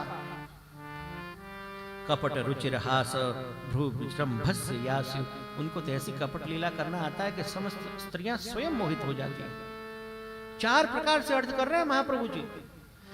एक अर्थ भ्रमर को गोपीजन कह रही है, दूसरा अर्थ उद्धव जी को समझा रही है, उद्धव जी को सुना रही है, तीसरा अर्थ श्री कृष्ण को उद्धव के द्वारा कह रही है, कहना कृष्ण से, और चौथा अर्थ है काल पर, काल के लिए कह रहे हैं। ऐसा महाप्रभु जी ने 4 प्रकार से अर्थ किया। हमें पहुंचना है द्वारका, परंतु ब्रज को हम इतनी जल्दी पता नहीं, छूटता नहीं है ब्रज। गोपियों ने कहा कृष्ण, उसने तो मृगयु इव कपींद्रम बिभ्यते लुब्ध धर्मा स्त्रियम अकृत विरूपाम स्त्री जिता कामयानाम, उसने तो बाली को मार दिया। कपींद्र, उसका क्या दोष था? उसने बेचारी सूर्पणखा बड़े प्रेम से आई थी, और वो तो स्त्री जिता है ना, उसको मना सकते थे, समझा सकते थे, और उसकी नाक कटवा दी, विरूप कर दिया उसको। और क्या कहें कि बलि को लूटने के बाद भी बांध लिया भगवान के आज्ञा को। देखो विप्रयोग है, जब संयोग है तो स्तुति होती है, और जब वियोग है तो गोपियां ऐसा सुनाती हैं, ऐसा सुनाती हैं। उद्धव जी सुनते रह गए। हमने तो सब कुछ छोड़ दिया। सपदि ग्रह कुटुंबम दीन मुत्सृज्य दीना बहव इव विहंगा भिक्षुचर्याम चरंती, हम तो भिखारी बन गए, भिक्षा मांगने जैसे बन गए, सब कुछ छूट गया हमसे। परंतु अंतिम श्लोक बहुत सुंदर है। हे उद्धव, कभी जब गोकुल की बात चलती होगी, ऐसे डायरेक्ट नहीं पूछ रही है क्या कृष्ण हमें याद करते हैं क्या? नहीं, इनडायरेक्टली ऐसे कहते हैं अपिवत मधुपुर्याम आर्यपुत्राधुनास्ते स्मरति स पितृगृहान सौम्य बंधुश्च गोपान। जब कभी वो आर्यपुत्र श्री कृष्ण जब गोकुल की बात करते होंगे, गोकुल में नंद यशोदा की बात करते होंगे, गोकुल में उन गोपों की बात करते होंगे, उन गायों की बात करते होंगे, यमुना जी की बात करते होंगे, कुंज निकुंजों की बात करते होंगे, तो क्या उद्धव कभी उन बातों में हम दासियों को भी याद करते हैं कि नहीं? क्वचिदपि स कथा न किंकरीणाम गृणीते। उस कथा में कुछ स्थान हमारा भी होता है कि नहीं? कृष्ण को हमारी कभी याद आती है कि नहीं? अंत में गोपीजन कहती हैं कि उद्धव, वो जब कृष्ण हमारे मस्तक पर श्रीहस्त पधराते थे तो उनके श्रीहस्त में से अगरू की सुगंध आती थी। अब पता नहीं कब वो हमारे पास आएंगे और हमारे मस्तक पर श्रीहस्त पधराएंगे और वो अगरू की सुगंध हम ग्रहण करेंगे। भुजम अगरु सुगंधम मूर्ध धास्यत कदानु। यहाँ तो उद्धव जी का ज्ञान समाप्त हो जाता है। उद्धव जी ने बहुत प्रकार से गोपियों को समझाया, उद्धव जी ने भगवान का संदेश दिया। उद्धव जी ने कहा कि देखो गोपी, भगवान कह रहे हैं भवती नाम वियोगों में नहीं सर्वात्मना क्वचित। यहाँ महाप्रभु जी ने आधा श्लोक जोड़ा है जो व्यास जी भूल गए। जब व्यास जी को मिले हैं महाप्रभु जी तो उन्होंने कहा कि यहाँ आप आधा श्लोक भूल गए हैं। आत्मत्वाद भक्तवश्यत्वाद सत्यवाक्वाद स्वभावतः। तो महाप्रभु जी ने इस श्लोक को पूर्ण किया। ये श्री वल्लभ है कि भगवान ने ये कहा है, हे व्यास जी आधा श्लोक यहां भूल गए। कृष्णदास मेघन की वार्ता पढ़ो आप, जो व्यास को समझा दे। विष्णु स्वरूप जो व्यास हैं, ज्ञानावतार जो व्यास हैं, ऐसे श्री वल्लभ। वस्तुतः कृष्ण ही वही भवती नाम वियोग, तुम्हें मेरा कभी भी वियोग नहीं है। सारे संदेश दे दिए, समझाने आए थे और उद्धव खुद समझ गए। ज्ञानी बनकर के आए थे, यहाँ प्रेमी बन गए। और उद्धव जी ने जो गोपियों की स्तुति की है, वस उद्धव परम प्रीतस्ता नमस्यन इदम जगौ। ये उद्धव गीत है। उद्धव जी गोपियों को वंदन करते हैं, हे गोपीजनों, मेरे ऊपर अगर आपकी कृपा हो जाए तो मुझे इस वृंदावन में कोई लता पता वृक्ष बना दो। आसामहो चरण रेणुजुषा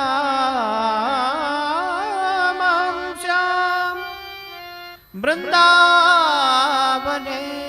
किमपि गुल्मलतोषधीना।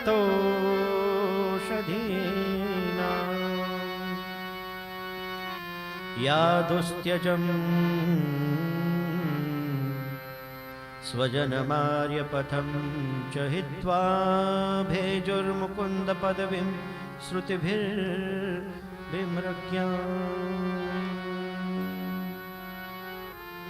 गोपीजनों को भगवान के प्रेम में ऐसा उन्मत्त देखकर उद्धव जी भगवान की इन परम स्नेहमयी भक्तों को वंदन करते हैं। और उद्धव जी तो कहते हैं, गोपीजनों, मैं तुम्हें वंदन करने का अधिकार नहीं रखता हूं, मैं तो तुम्हारी चरण की जो रज है उसको वंदन कर रहे हैं। मैं साक्षात तुम्हें वंदन करूं, ये मेरा अधिकार ऐसा है कहां? तब उद्धव जी ने कहा, वंदे नंद ब्रज स्त्रीणां पादरेणु अभीक्ष्णसः यासां हरिकथोद्गीतं पुनाति भुवनत्रयम्। वंदे नंद ब्रज स्त्रीणां पादरेणुं अभीक्ष्णसः। मैं उन नंद के ब्रज की उन गोपीजनों को वंदन करता हूं। उन गोपीजनों के चरण की रज को, रेणु को एक वचन है यहाँ, रेणु रेणु रेणवः बहुवचन भी नहीं है। मैं उन गोपीजनों के चरण की जो एक कण है धूल के, उस एक कण को वंदन करता हूं। जब गोपीजन हरि कथोद्गीतम, जब हरि कथा का उद्गीत जब गान करती हैं तो उनके गाए हुए हरि कथा के गान से ये तीनों के तीनों भुवन पवित्र हो जाते हैं। पुनाति भुवनत्रय। उद्धव जी आए और भगवान से कहा, उद्धव के नेत्र में जो विरह देखा ना, भगवान समझ गए तुम तो बड़े बृहस्पति के शिष्य थे, बड़े ज्ञानी बनते थे। वृंदावन में एक जगह है ज्ञान गुदड़ी, ऐसा कहा जाता है कि उद्धव जी गोपियों को मिले तो बड़ी ज्ञान की बात कर रहे थे। ज्ञान बजाई डुगडुगी, प्रेम बजाए ढोल, ऊधो सूधो वे गए, सुन गोपिन के बोल। ज्ञान की तो डुगडुगी है जिसकी आवाज प्रेम के ढोल में, प्रेम के उन नगाड़ों में दब जाती है। ज्ञान बजाई डुगडुगी, बड़े बन रहे थे शिष्यो बृहस्पति साक्षात उद्धवो बुद्धि सत्तम। बुद्धि कहाँ गई? सब बुद्धि यहाँ उद्धव जी भूल गए और गोपीजनों के चरणों में वंदन कर रहे हैं। अब प्रभु से भी कह रहे हैं, प्रभु आप क्यों आ गए? गोकुल छोड़ के आ क्यों गए? भगवान ने कहा, मैं छोड़ा ही कहाँ गोकुल। भगवान तो गोकुल में ही विराज रहे, प्रभु की नित्य लीला है। देखो, किसी एक भक्त ने बड़ी अच्छी बात कही, उद्धव तुम मेरे बड़े बड़े मित्र हो, बड़े प्रेमी, बड़े मेरे दैत्य सखा हो ना, चम फ्रेंड, बहुत क्लोज फ्रेंड हो मेरे, परम मित्र हो मेरे, पर तुम में कहीं ना कहीं मैं देखता था कि कहीं ना कहीं ज्ञान का अहंकार है। तुमको मैंने पाठशाला भेजा था। कौन सी पाठशाला? प्रेम की पाठशाला। तुमको मैंने प्रेम का पाठ सीखने के लिए ब्रज की प्रेम की पाठशाला में भेजा था। किसी ने बड़ा अच्छा लिखा है, ब्रज प्रेम ब्रज पाठशाला में प्रेम शिक्षा लई जहां, ताही गुरु द्वारे बीच दियो तू पठाई है। मैं तो सिखा तो सीख नहीं पातो ऐसो, जैसे सीखा आयो तेरे भाग्य की बढ़ाई है। गुरु शिष्य भाव में रहत है संकोच रस, चर्चा के बीच पड़े ज्ञान की खटाई है। अब दोनों मिलकर प्रेम गोष्ठी करेंगे उधो, दुविधा विसार मैं और तू गुरु भाई है। दुविधा विसार बने मैं तू गुरु भाई है। मैंने तो तुम्हें प्रेम की पाठशाला में भेजा है कि जहां मैंने अपने गुरु गोपियों से प्रेम की शिक्षा ली। ब्रज पाठशाला में प्रेम शिक्षा लई जहां, ताही गुरु द्वारे बीच दियो तू पठाई है। मैं ही सिखा तो सीख नहीं पाता उद्धव। ध्यान रखो, उद्धव जी ज्यादा प्रिय हैं ठाकुर जी को। क्यों? उद्धव जी की गुरु बनी गोपी। उद्धव जी को गोपियों ने सिखाया और भगवान ने अर्जुन को सिखाया। अर्जुन भगवत गीता का ज्ञान भूल गया। आप महाभारत पढ़ो तो महाभारत में एक प्रसंग आता है कि अर्जुन कहते हैं, प्रभु आपने जो दोनों सेनाओं के मध्य में जो ज्ञान दिया था वो भूल गया हूं, आप पुनः वो ज्ञान दो। भगवान कहते हैं, भगवान को बुरा लगा, भूल गया। अनुगीता। तो आप देखो, ब्रज की प्रेम की पाठशाला में उद्धव जी को भेजा, गोपियों का संग उद्धव को करवाया, अर्जुन को नहीं। उद्धव जी पुष्टि भक्त हैं। आप देखो उद्धव कुंड, उद्धव क्या रे, उद्धव कुंड पर आज भी उद्धव जी विराजते हैं। जब आप गिरिराज जी की तरहेटी में जाओ, गिरिराज जी की परिक्रमा करो, तो उद्धव जी कहते हैं, जो कोई प्रेम पूर्वक यहाँ संकीर्तन करेगा मेरे दर्शन होंगे। ये कृष्ण राधा कृष्ण कुंड बैठक चरित्र में देखो, वहां आता है कि उद्धव कुंड पर श्री आचार्य चरण को उद्धव जी मिले। बैठक चरित्र में आप देखो। तो यहां अब देखो और विरुद्ध लीला। अभी तो गोपियों के पास से आए उद्धव जी, अब तुरंत उद्धव जी को लेकर के कुब्जा के घर पधारे। बोलो ठाकुर जी कहां पधारे? उद्धव जी को लेकर के 1-2 अध्याय का भी फर्क नहीं है, बस सीधे आप कुब्जा के यहां पधारे। कुब्जा के मनोरथ पूर्ण किए। कुब्जा ने भगवान की खूब सेवा की और अक्रूर जी को भगवान ने हस्तिनापुर भेजा है पांडवों के समाचार लाने के लिए। धृतराष्ट्र किस प्रकार पांडवों के साथ दुर्व्यवहार कर रहा है उसका समाचार प्रभु को मिलता है। यह लीला है 10वें स्कंद के पूर्वार्ध में। यहाँ 10वें स्कंद का पूर्वार्ध समाप्त, अब 10वें स्कंद का उत्तरार्ध। अब यहाँ से द्वारिका की लीलाएं आरंभ होंगी। कंस की 2 पत्नी हैं, अस्ति और प्राप्ति। उनके पिता का नाम है जरासंध। जब पिता से जाकर के कहा कि हमारे पति का वध भगवान ने किया है, कृष्ण ने किया है, तो जरासंध ने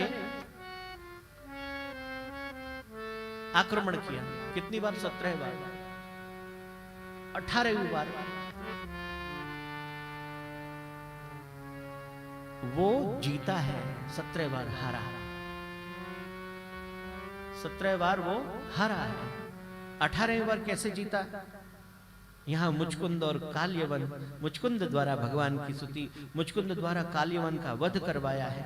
क्योंकि ऐसा कहते हैं कि ब्राह्मणों का आशीर्वाद लेकर के आया। महाप्रभु ने भागवतार्थ प्रकरण सुबोधनी में भी कहा है,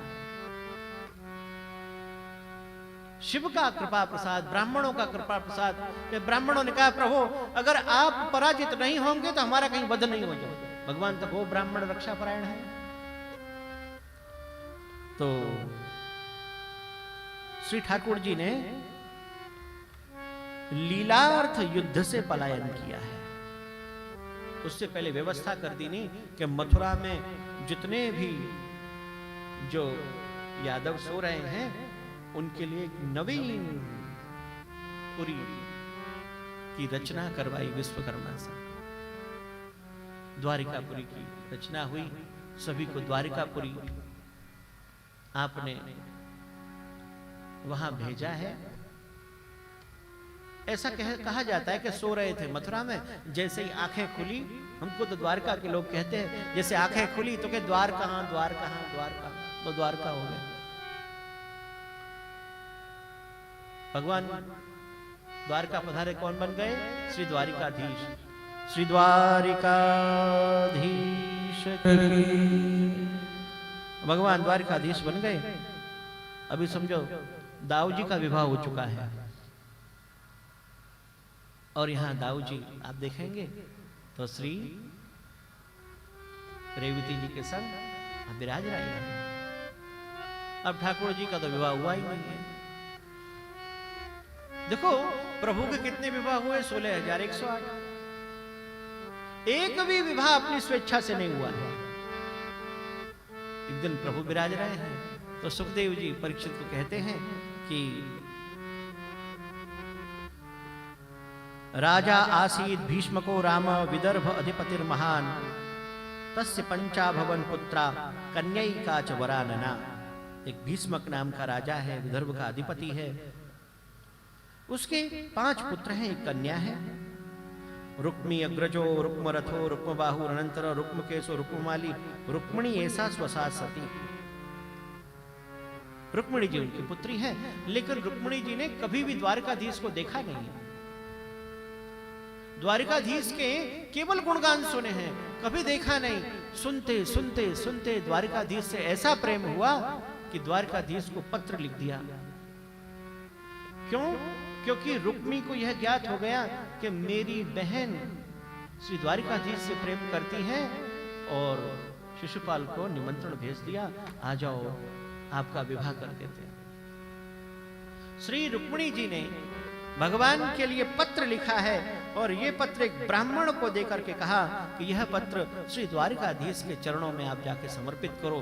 तो यह पत्र है ना द्वारिका में आज भी श्री द्वारिकाधीश शयन की आरती के बाद सुनते हैं। प्रेम पत्र प्रतिदिन सुनते हैं। तो रुक्मिणी जी क्या लिख रही हैं? श्रुत्वा गुणान् भुवन सुंदर शृण्वतां ते। जैसे कृष्ण नाम जपते श्रवण सुनोरी आली, भूलेरी भवन हो तो बावरी भैरी। द्वारिकाधीश को कभी देखा नहीं है। रुक्मिणी जी लिख रहे हैं कि हे प्रभु आपके गुणगान सुने, और गुणगान जैसे ही मेरे कर्ण के द्वारा हृदय में गए सारे ताप दूर हो गए। निर्विश्य कर्ण विवरई हरतोंग तापम रूपम दृशाम दृशिमताम अखिलार्थ लाभम त्वय्यच्युता विशति चित्तम पत्रपम में। कात्वा मुकुंद महती कुलशील रूप। ऐसा लिखा कि देखिए प्रभु मेरा कुल मेरा रूप आप जैसा तो नहीं, भगवान समझ गए जरूर रूपवान है, जरूर उच्च कुल से है। क्योंकि इस पत्र को लेकर के ब्राह्मण गए, ब्राह्मण के द्वारा ये पढ़ा गया। भगवान ने कहा पढ़ो। तब रुक्मिणी जी ने लिखा कि मेरा विवाह होने वाला है प्रभु, अगर आप नहीं आए, क्योंकि मैंने संकल्प कर लिया है, मैंने आपको तो मन से ही पति मान लिया है, अगर आप नहीं पधारेंगे ना तो मैं 100 जन्म तक यर्हम जाक्ष नलभे भवत प्रसादम जह्याम असुन ब्रसकसान छत जन्म भी स्याद।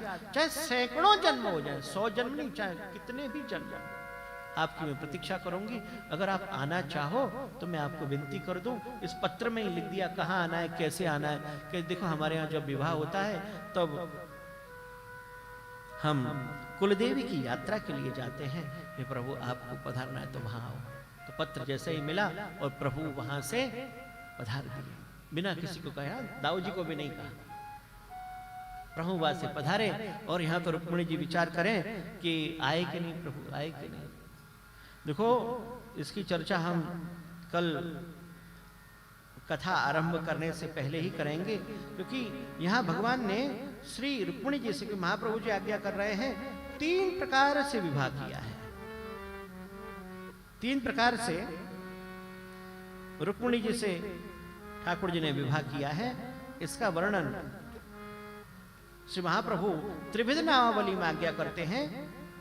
त्रिविध विवाह कर्त्रे नमः, राजलीला के नाम में त्रिविध विवाह कर्त्रे नमः।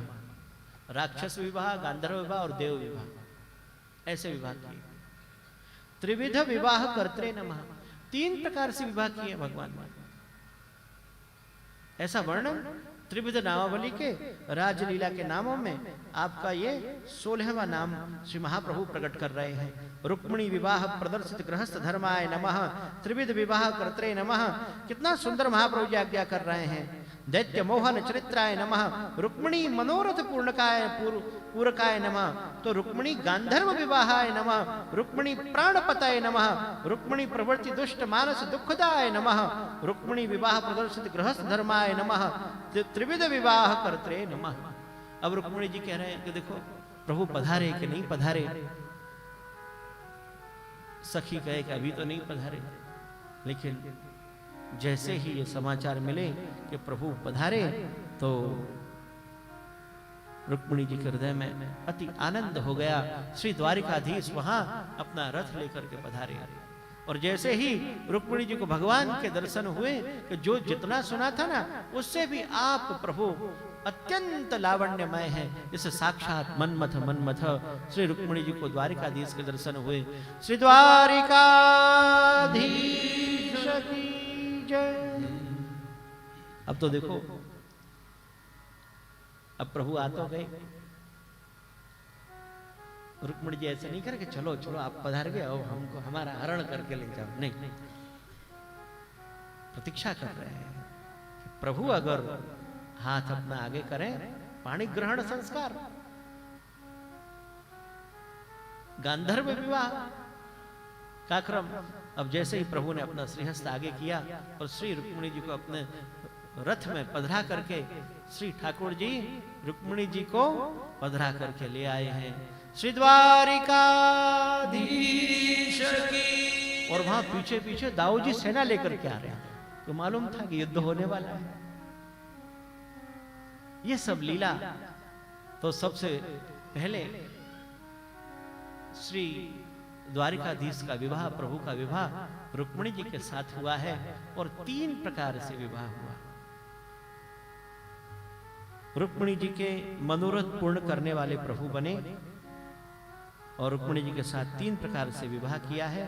इसका और थोड़ा विस्तार हम कल करेंगे। कल श्रीमद् भागवत कथा का विराम का दिवस है और आज हम आप श्री की कृपा से, देखो आज हमने ब्रज की लीलाओं का बहुत आनंद लिया। आपने हमें खूब आनंद प्रदान किया है। आपकी प्रेरणा से ही जो भी वल्लभ की वाणी निकल रही है, आपकी ही प्रेरणा है। तो आप ऐसे ही, क्योंकि कल पता नहीं समय मिले कि नहीं मिले, कहने का हम आज ही कह देते हैं और कल भी कहेंगे। आप ऐसे ही सभी पर सदा कृपा वृष्टि करते रहे और कोटा के वैष्णवों पर आप सदा स्नेह की वर्षा करें।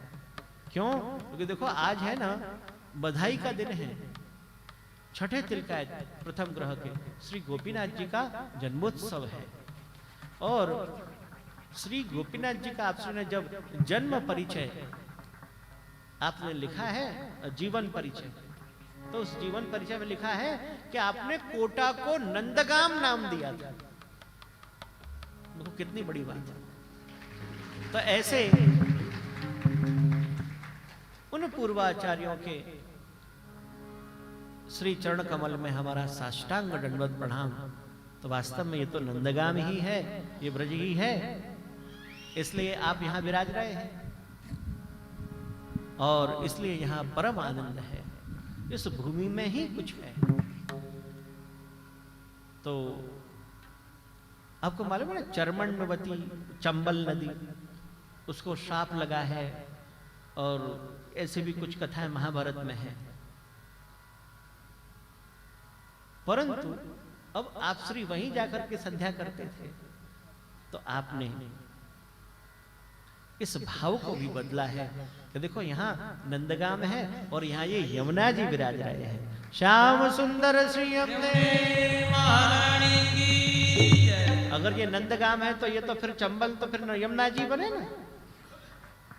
तो इसलिए आज हम एक बधाई का कीर्तन करते हुए, बधाई को दिन नीको, आप श्री का आज जन्मोत्सव है और तदुपरांत हम दृढ़ चरणन के रो आश्रय लेते हुए फिर आप श्री के चरणों में विनती करेंगे, आप आरती करें। बधाई।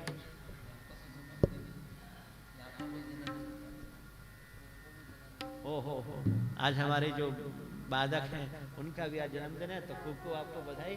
तो बधाई को दिन नीको, बधाई को दिन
गोपभेष